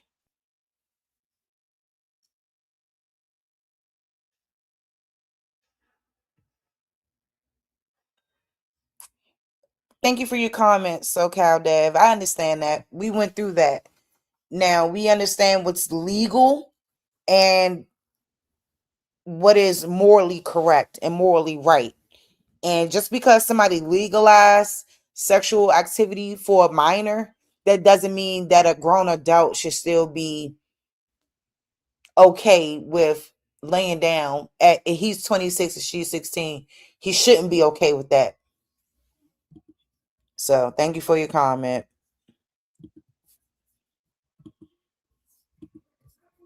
Your body is able to bear children and you are able to take on his sexuality, that's when a man feels like a woman is ready. He's not looking for maturity because he don't think you're mature. He's looking for physical, bodily maturity. Wow. Well, I guess you just telling your truth. Sexual maturity. Once she gets to that age is when she starts getting the eyes of men. It's not when she starts getting educated. That's when he gets the eyes of women. Y'all want men to look at y'all for what y'all look for in men. That's not how it works. We're looking for sexual. We're looking at for what you can, how you handle my sexuality. A woman's looking for how you can be mature and take care of me. That's why that marriage happens. She's looking for maturity. You're looking for sexual. Now it's crazy that you say that. Now watch I flip the conversation, because women call men predators a lot, right? And I think that they be projecting on us. Like they'll say, "Oh, he want to get with a younger dude, a younger woman, so he can groom her." And I really think that be projection, because I posted this yesterday, right? I said it's absurd because I have been seeing an uptick of women saying that the young men all of a sudden are winning, and that's verbatim. All right, they saying that the young men got it going on, and boy, these comments was fucking crazy. So hold on, let me put her Lucky on the screen and let's get the reading. I see it. How can you see that as a projection? How? When your friend or the other young man on the panel just made it very clear that they're not looking for maturity. They're going to build that up anyway. Is that not a form of grooming? I don't understand the logic that you're trying to sound intelligent when really you just putting your foot in your mouth, because there is no way that you can sit over here and just validate everything the man, he sound like he's from New York, and this purple New York had just said about men not wanting maturity, men looking for maturity in your body. They're not expecting you to be mature, that they're going to build you up. But then turn around and say it's a deflection when women make claims of men trying to groom younger women. Yeah, that's not adding up. To me, when older women say younger boys are winning, because when you were young, you wanted an older man, because the younger boys behave like young boys. I'm dead ass confused. So I was asking the women, okay, when y'all was 16, y'all want an older man. Now that y'all 30 and over the wall, for some reason now y'all want younger men. And now y'all was telling us it was about these shots about being over the wall. Is shut up. Shut up. 10,000 lashes. 10,000. Damn it. maturity, and all of a sudden you want a fucking 16-year-old that you didn't want when you were 16. Confusing to me. So I go to the comments. The comments full of bullshit. Okay. Let's see. Because when you're older, you realize a young fool become okay. Now, I'm an older woman. Wait, let me see. I think anyone that's mature is winning, younger is crazy. What the fuck these comments said when I can't get to them? Okay, basically, you can go back and read the comments. I don't feel like going all through it a lot. The women were saying that, hey, they just want to be fucked good. And older men can't do that now.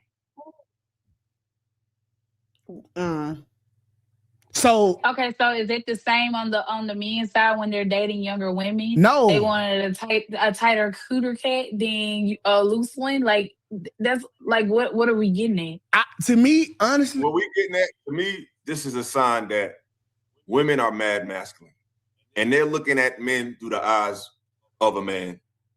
So that's why when men actually look at women through the eyes of a man, it looks weird because they looking at it through the same way.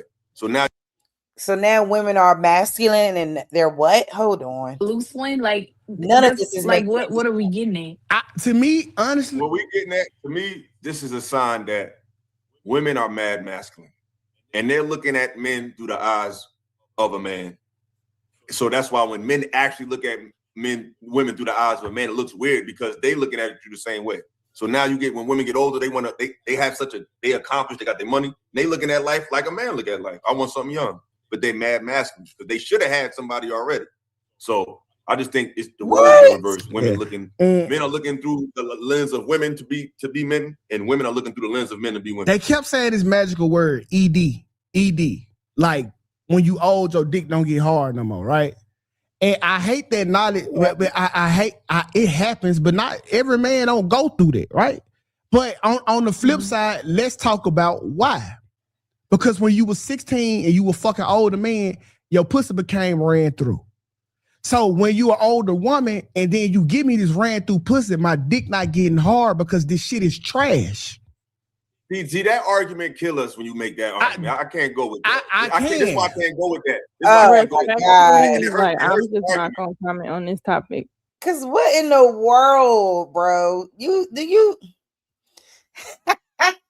What what?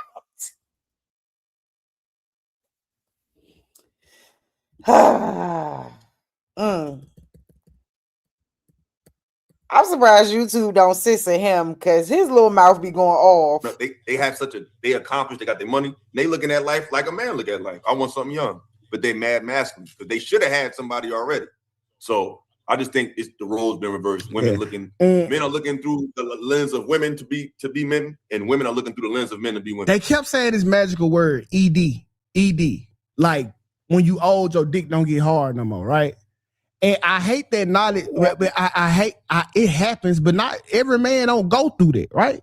But on the flip side, let's talk about why. Because when you were 16 and you were fucking older man, your pussy became ran through. So when you an older woman and then you give me this ran through pussy, my dick not getting hard because this shit is trash. See, that argument kill us when you make that argument. I can't go with that. This is why I can't go with that. This is why I can't go with that. I'm just not going to comment on this topic at all. This is very uncomfortable. I ain't going to lie to you. Okay. So as a woman, it's just uncomfortable. Well, we can still have a conversation. Okay, so I just don't want you to feel. I'm sorry to be quiet. No, that's cool. I think when you say, I think from that perspective, it's not it because now you're see, that's what I don't agree with. Okay. Now for young girl, you're talking about a promiscuous young girl. Yeah. That's different. When I was talking about was a younger woman who got with an older man and stayed with him. Yeah. And they built from there on. A girl who just messing around with men, that's different. Well, see, the thing is you don't have to be. Got nothing to do with a 16-year-old, but she's 16 and 17-year-olds. That's why I said his little mouth is awful. You said it, not me, sister. Okay. 17 and 18, that's just promiscuous. But now, see, so hear me out. You don't gotta be promiscuous to be ran through. Let's say, but if you ran through by one man, it ain't the same to me. It is. You don't care how it got untightened. You just know that it's untightened. You just know that her last nigga was Mr. Marcus, and they had a time. But Mr. Marcus, he need help. He diabolical. When you get to it, you not saying how many niggas you got on this body. Oh, just one? Now it's still unattractive. You still won't get the same erection from knowing that this shit whoop, no matter how many men it took for her to get to this point. And that's what I'm saying. Like anybody over 40 as a woman and still just looking for an adventure, they did they just got out of something. That's the overall. That's the overall logic of my boy. That's the movement behind the older women talking to the young chicks. The older women talking to the young men now. They can't do nothing for them financially, maturity-wise, nothing. It's only about them getting used for sexual performance. So you can't say that. You like what can when you were 16, A 16-year-old can't do nothing with you. He really need to be quiet. Like, he need to be quiet for real, because it's nothing that he can say that can validate anything. And then now they're on a totally different topic of the conversation. Like, how can you even? Very interesting. When you was 18, an 18-year-old couldn't do nothing with you. Now you 40, you want an 18-year-old? Huh? Yeah, that's true. Yeah. So you know what this is about. So it is not that common that a 40-year-old woman is dating an 18-year-old. That is not that common in comparison to it being the other way around, or being the vice versa. That is not that common. And if she's doing that, that's wrong too.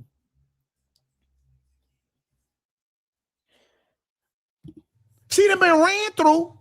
It's just not that appeasing to a 40-year-old, because we know what happened. I'm not getting super stiff for you, right? And that's what it is, bro. Just call a spade a spade.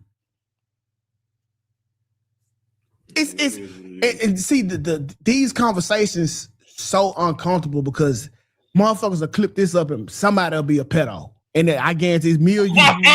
You know it. I'm definitely. You already know it. You already know it. And we ain't clip it up at all. We watched it and we listened to what you had to say, and it didn't hit like you thought it hit. And now everybody's probably going to come for you now. Like, my little platform is small. Don't nobody really come over here like that. So, you know, as I begin to start growing my platform again, that's going to be a different story.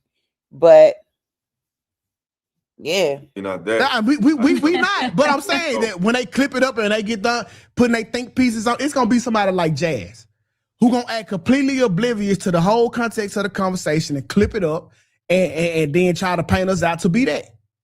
But like I said, I don't think we live in a society that's structured to handle the development of our bodies naturally. Yeah. We live in a society that keeps everybody dumb and retarded. So men and women don't really get to a certain place of enlightenment, probably their mid-20s to early 30s. Yeah. But if we lived in a society that was able to keep up with the speed of nature, things would move a lot different. And things wouldn't look as crazy. But I think in today's society, most guys who probably want a younger women may not have the means to development. I feel like if there was like I said, the parents had agreed to 16, may be a little too young, but at 17, maybe 18, and she dating somebody that's 25, depending on his lifestyle. If he has his life together and he's went to the family and they've done it with a certain structure and had certain conversations, then it's like that's their thing. And if he stays with her and give her children and build with her and create a family, then they just started young. Right. But a lot of times it goes another way. But it's never what you do, it's how you do it. And it's never the conversation, it's the nature of the conversation and how you have it. Yeah. So I don't know. It's crazy, man. These conversations, man, they ruffle a lot of people the wrong way, but we can't continue to keep punishing everybody for the bullshit that constantly keeps happening, bro. Like we hold people accountable on one side. When it's murder, it's murder. No matter if you 13, 14, 15, you knew better, you're going to be charged as an adult and you're going to be prosecuted. Y'all want us to keep playing stupid like these people are stupid while showing us that they're not stupid. That's just what it is. A 15-year-old boy shoots somebody in the head. And then y'all comparing two different types of situations and scenarios. And then y'all comparing two different things in terms of how it's carried out in the eyes of the law. And they're not the same. But they're both very egregious and both need to be handled in a way that is swift and just when it's being acted upon. Point blank, period. I don't even know why that's a comparison in this conversation.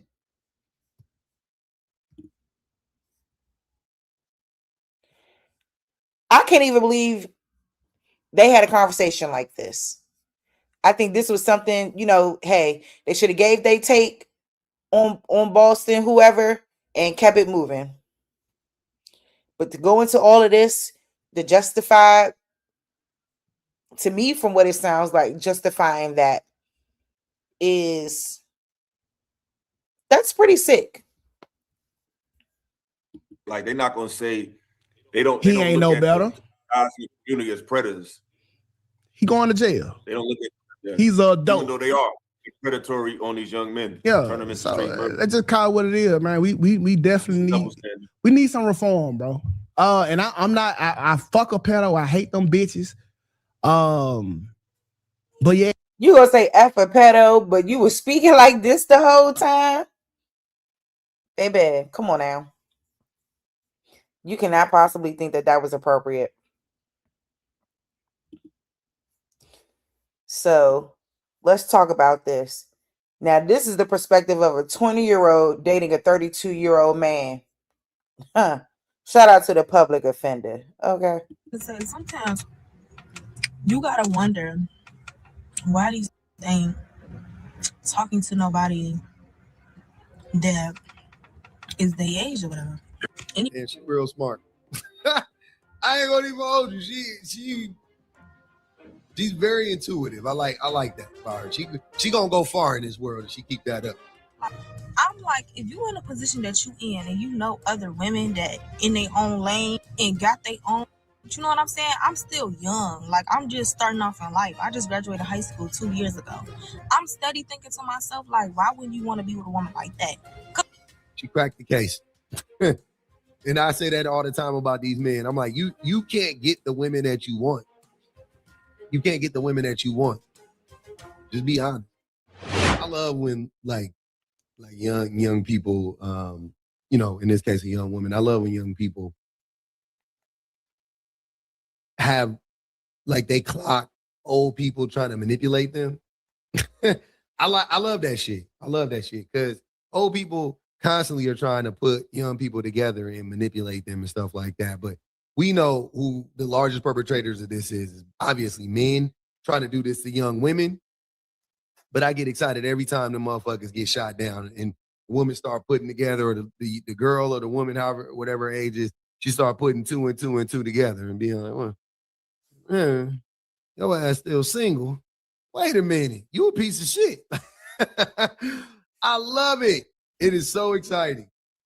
Y'all, I was just gonna say, sometimes you gotta wonder why these niggas ain't talking to nobody that is their age or whatever. Anyways, I was talking to this little boy. Yeah, I gotta get was 12 years older than me.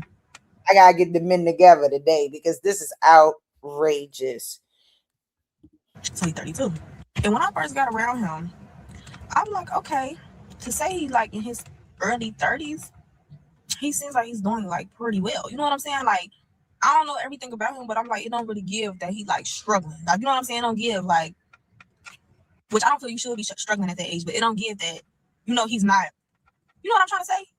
Like, I wouldn't expect him to be struggling. I wouldn't talk to him if I felt like a nigga was, struggling. But I'm saying, like, he seems to be at a pretty well space. You know what I mean? So anyways, I'm talking to him or whatever. And I'm like, okay, he drives like a really nice car. Like, to me, his car seemed pretty cool. Like, it's nice. It looked nice. All right. Then I see his crib. I'm like, okay, his crib full. I do want to say something real quick. And I'm not saying she's stupid at all or anything. She's just young. She's 20 years old. So like she just said, a lot of older men knows that it takes less to impress a younger woman.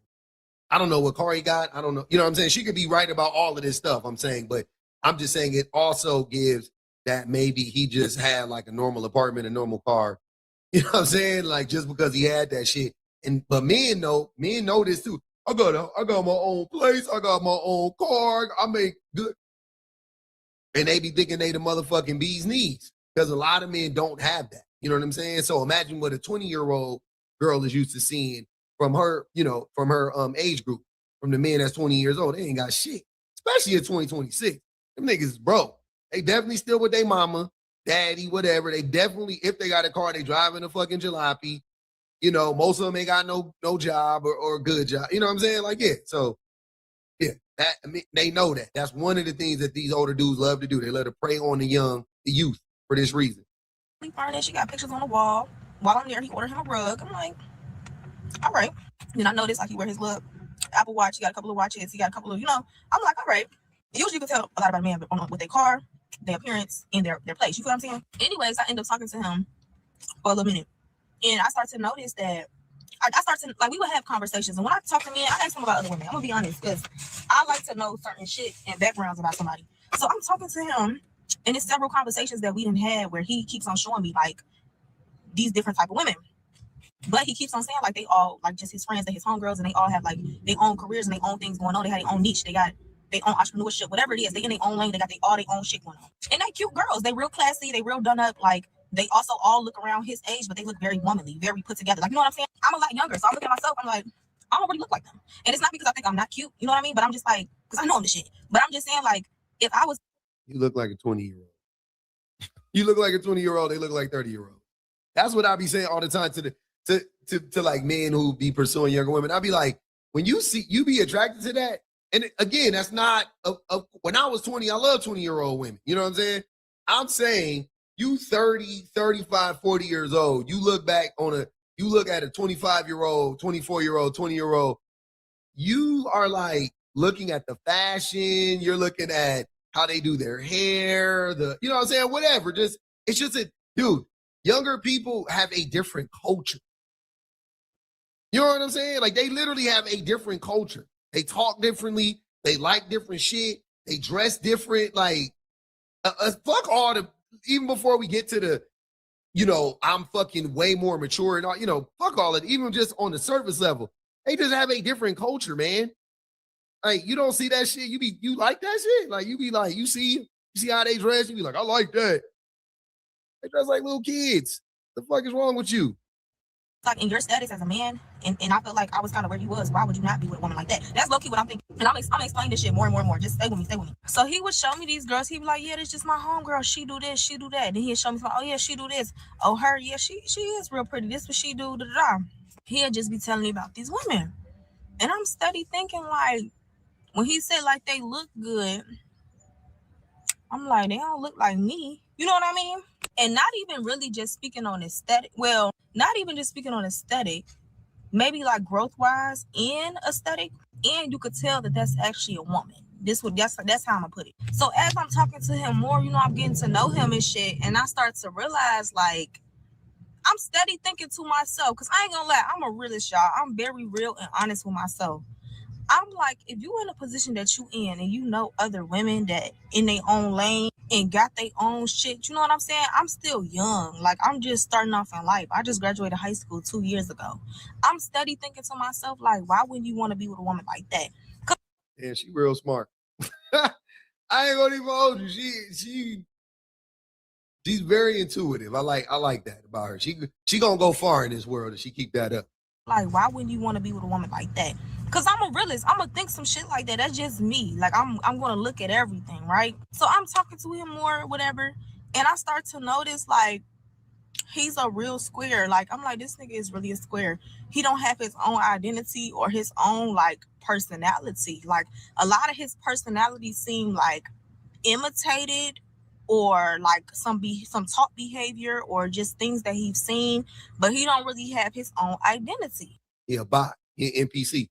But you know what that reminds me of? If you guys ever, like, the best, like, a great example of that is the movie The Italian Job. And there was a part in there where when they had just pulled off the heist and they were on the mountain or whatever, and they asked Edward Norton Jr. what was he gonna do with all the money, and then he just basically said, I'm gonna get one of everything you guys get. Like, he didn't have it. He lacked creativity. He lacked vision. He lacked personality. You know what I'm saying? Like, he was like, I'm just going to get one of whatever you guys get. Like, they had, like, Mos Def, they asked Mos Def's character, like, what did he want? He was like, oh, I'm going to get a house in Italy, and it's going to have a room for my shoes and my books or whatever. And then Jason Statham's character was like, I want to get a bunch of fast cars. And then whatever his name is, a little short dude, I forgot his name. Seth Green's character was like, I'm going to get a crazy-ass stereo system, because he was like a tech guy. He was like, it blows women's clothes off, and everybody was like laughing. They was like, oh, what are you gonna do? What are you gonna do, Ed, or whatever? And he was like, I don't know. I like what you guys said. I think I'm gonna get one of each. They were just like, okay. But the theme of the movie, his character didn't. And I like this guy because this guy's being truly honest. Unlike the last situation we were listening to. Have creativity. His character didn't have a personality. His character was very vicious, very vindictive, very manipulative, but he didn't have his own personality. And I think a lot of times those two things go hand in hand. And I also start to notice about him, I'm like, I think he have another side to him that's not really like out on the table. Like you ever just look at somebody, you could tell like it's something else there. But in the back of my head, I still have the idea of like what I said about the women and where I feel like I see where he at in life with his career path and shit like that, right? Because those are other women who seem like they're in a good place with their career path. Cool. But I'm starting to learn things about his personality that he's not teachable. He don't want nobody to tell him nothing. He don't know how to get reinsurance. He don't know how to lead.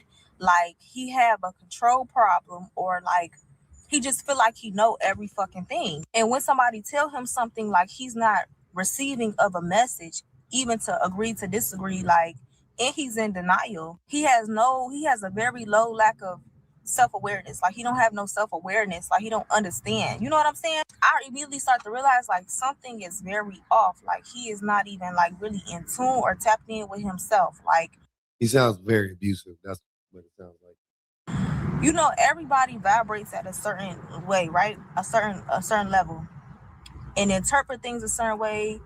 That's what makes a person wise or not wise. It's almost like, to me, it's like he turned it off.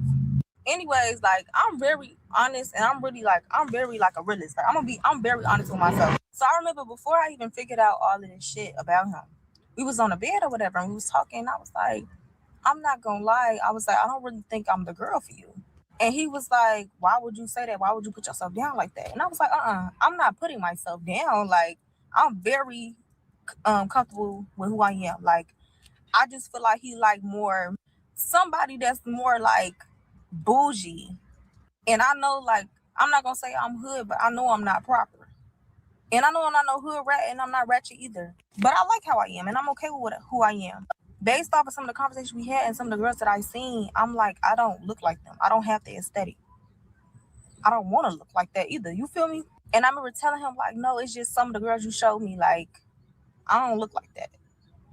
And he was like, well, what you mean? Like, I was just like, I feel like you would be like more like a bougie, classy girl. I'm not. He wants that aesthetic, but he wants it in the body of a 20-year-old, in the mind of a 20-year-old woman who he can manipulate. So he was just going to make you into that. He was just going to make her into that, like, look, but, he was going to mold her into that, but then get, like, the best of both worlds in his mind. That's what I think. Classy. Like, I have class. I can turn it off and on. I know how to carry myself. I feel like I carry myself very attractive. But I just said, like, that's not. And he was just like, no, I actually don't like bougie girls. Like, I don't like girls that like pretend to be with something they not, or they just very like pretty. Like, and honestly, I don't think he know what the fuck he like. Cause based on how I described, like how he's not teachable. You can't tell him shit. He think a woman just supposed to listen to whatever the fuck he say. I mean, you could be bougie and like genuinely be bougie. You know what I'm saying? Like, you could really be bougie and really be like, prissy and stuff, and like that is who you are authentically. Supposed to listen to whatever the fuck he say. You can't want a bitch like me. Like, I know that. But this is something I said before I realized everything, right? Anyways, y'all, I end up falling out with this man because he is like so disrespectful, and due to him being kind of shut down emotionally and being kind of cold, it's like, I'm not even gonna say that he just don't respect women. It's like some switch or somebody that did something so bad to him where, for some reason, emotionally he's checked out and he just not. I end up seeing like his true colors. Like he something is wrong. So I end up. He had that mask slipped. She clocked it. And also, I just want to say, it ain't no woman did. Women don't be. Yep. And I only brought this up so that, we can hear it from a young lady's perspective. We can hear it from somebody who is of age. And regardless of her being of age or not, she was able to clock this man and be able to realize that, hey, I'm not the person for you. Like, I'm just a young girl. I'm just graduating high school. I'm just, getting my feet wet out here in the world. Yeah, he was trying to, yeah, he knew what he was doing. And I'm glad she was able to really see that. And now she got to grow and she got to mature and, it's all good. Doing nothing, like nothing. I won't say nothing, but the vast majority of the things that women do to men would not warrant the responses that men have to, to just basically the way that men act. The vast majority of the time, it cannot be correct. It cannot be directly connected to something a woman did to him because it don't make sense. Like even if a woman cheated on him, it's like now you hate all women. You know what I'm saying? Like what that's fucking crazy. That don't make no fucking sense, especially considering the amount of abuse that women take and don't turn into a shitty human being. I don't want to hear no man be like, man, I got my heart broken one time when I was 14 and I never came back. Like, shut the fuck up. You hated women before that. That's why you did what you did. Like, please. Falling out with this man, y'all. We get into it, whatever. I'm not cool with him no more. And I remember just like doing some thinking. I'm like thinking back on all the shit or whatever, and then what I said about the women. And like I said, like if you in your early 30s, women who like in their career who got shit going for themselves, like why would you want to be with somebody that just graduated high school 2 years ago? You feel me? Like this is what I'm saying to myself. I'm thinking back on the TikToks I didn't see where women be like, why a nigga don't be with somebody their age? Because this is a nigga we talking about, not even a man. But it's like, why they don't be with somebody their age? Anyways, all of this to fucking say, long story short, short story long, whatever the fuck. I came to the conclusion, like, yes, he have his own little career path going on. He drive a nice car. His crib is, cool and all of that shit. And he seemed pretty secure financially. But emotionally and mentally, he is down to my level. So he cannot date women like that because they don't like him. They don't like him, and he is not going to be an asset. He's going to be more of a liability because he's going to take up too much emotional space and cause conflict. When they could also be with a man who is more on a level and more accepting and more receiving, and somebody who can listen, who is teachable, and who want to like go forward. And less likely to abuse them because he sounds like he is guaranteed to abuse a woman. Another thing I realized about like men in their 30s, or not even, I'm not going to say men in their 30s. I'm sorry. Exactly, Bad Saint. And that's why, like you got men on the back end talking the way they talking as if, messing with girls younger than them is valid in some way because it's legal somehow. It will never be valid, sir. So this man is right. And, at the end of the day, that's why I kept saying, like, this is about manipulation. This is about being able to control someone and control the narrative and control the situation. Period. Like, I don't see it any other way. At all. And it just gets to a point now where, I'm sorry, y'all. It just gets to a point now where we have to call out the fuckery. We have to call it out. Because if we don't, we're going to continue to see issues like this continuing to rise in our communities that don't need to happen. We're going to continue to see men who are insecure and not, their esteem is not on a particular level. And then they're going to go down to younger ladies and try to manipulate them. And I don't understand. And then we're justifying why that something like that would be okay. I just don't understand the logic and the nerve at all. I don't want to make a collective thing because this situation is not a collective thing. It is. It is. You could say that. Like most men in their 30s ain't up to par. Let's just be honest. Whatsoever. But one thing I have realized about certain people in their 30s is a lot of them also are not fucking teachable. Like they be in a ways where they think whatever they say is what it is and all type of shit. He not the first. It's like something about them 30s. They be weird, and women too. I'm not just talking about the men, but all of that to say, sometimes you gotta ask yourself, like, why the fuck this nigga ain't with somebody? You know what I'm saying? And I never mean to put myself down, but I'm still young. Like I just graduated high school 2 years ago. You feel me? So what are we talking about? Like, why would you not be with these classy women? I could tell that he thought that they was actually attractive. So I'm like, why are all of them friend zoning you? Because they don't want you. They're not into you. She cracked the case. And I say that all the time about these men. I'm like, you can't get the women that you want. You can't get the women that you want. Just be honest. So yeah, especially with the older men, I can see that. Yep. They do. They want, they want that whole package, and then they can't get it from a woman that's 35, 34, 30, whatever years old. So they go after 21-year-olds and 22-year-olds, and they try to shape them and make them into those women. It's a cold game, man. But I'm glad she's safe, and I'm glad she got out of that situation, because that could have ended up terribly for her. Previously. So, yep.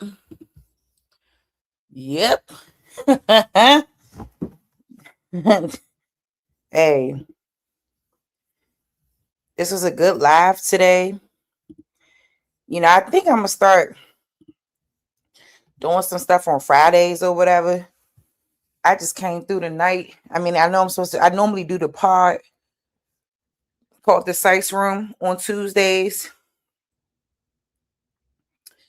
I'm trying to see, I guess they about to do, I guess they is on, and they probably about to do something. So I'm probably just gonna shift it on over and hop on the pod with the famo and probably just come back and stream it on this side. I don't know. Maybe not. You know, normally I like to. Today was like one of them days for me, but I hope y'all can catch the replay. I talked about Dr. Cheyenne Bryant. I talked about some American Indian business. We talked about how a lot of these Native Americans, so-called, are being exposed for not having any tribal affiliations or so-called indigenous lineage to the land. They're not attached to it. And, you know, the web of lies is coming to the light. And we're happy about that as the Black Indigenous Americans who are banging on this information daily, who are fighting against naysayers, people trying to tell us who we are. We're continuing to, we're getting things done, and we're stomping on these niggas. We're stomping on the business, and we're standing on it.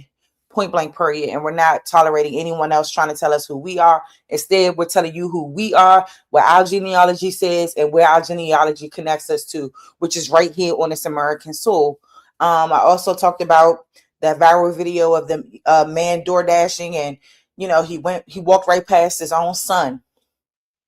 And this just addresses bigger issues within our community. It just highlights a more bigger systemic issue that we have within our community, where we find a lot of our men not loving their children, not embracing their children, and not taking care of their children, and acting like their children don't exist. I think that is such a disingenuous, such an awful, nasty thing that we see that is being displayed on a regular basis, something that has been normalized in our communities as so-called Black people for such a long time. And I think that really has to change. It has to change. I'm sick of it.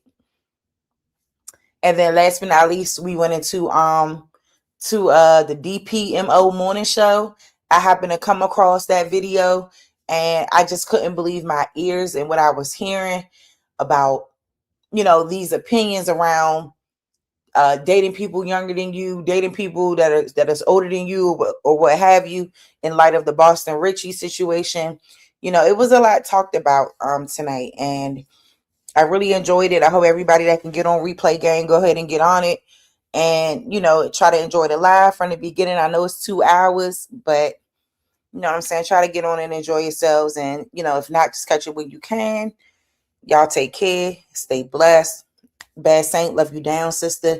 Thank you for being in the chat with me, hanging with me, engaging with me. It always means a lot to me. Just a day one shorty that I love and respect, and I just appreciate it.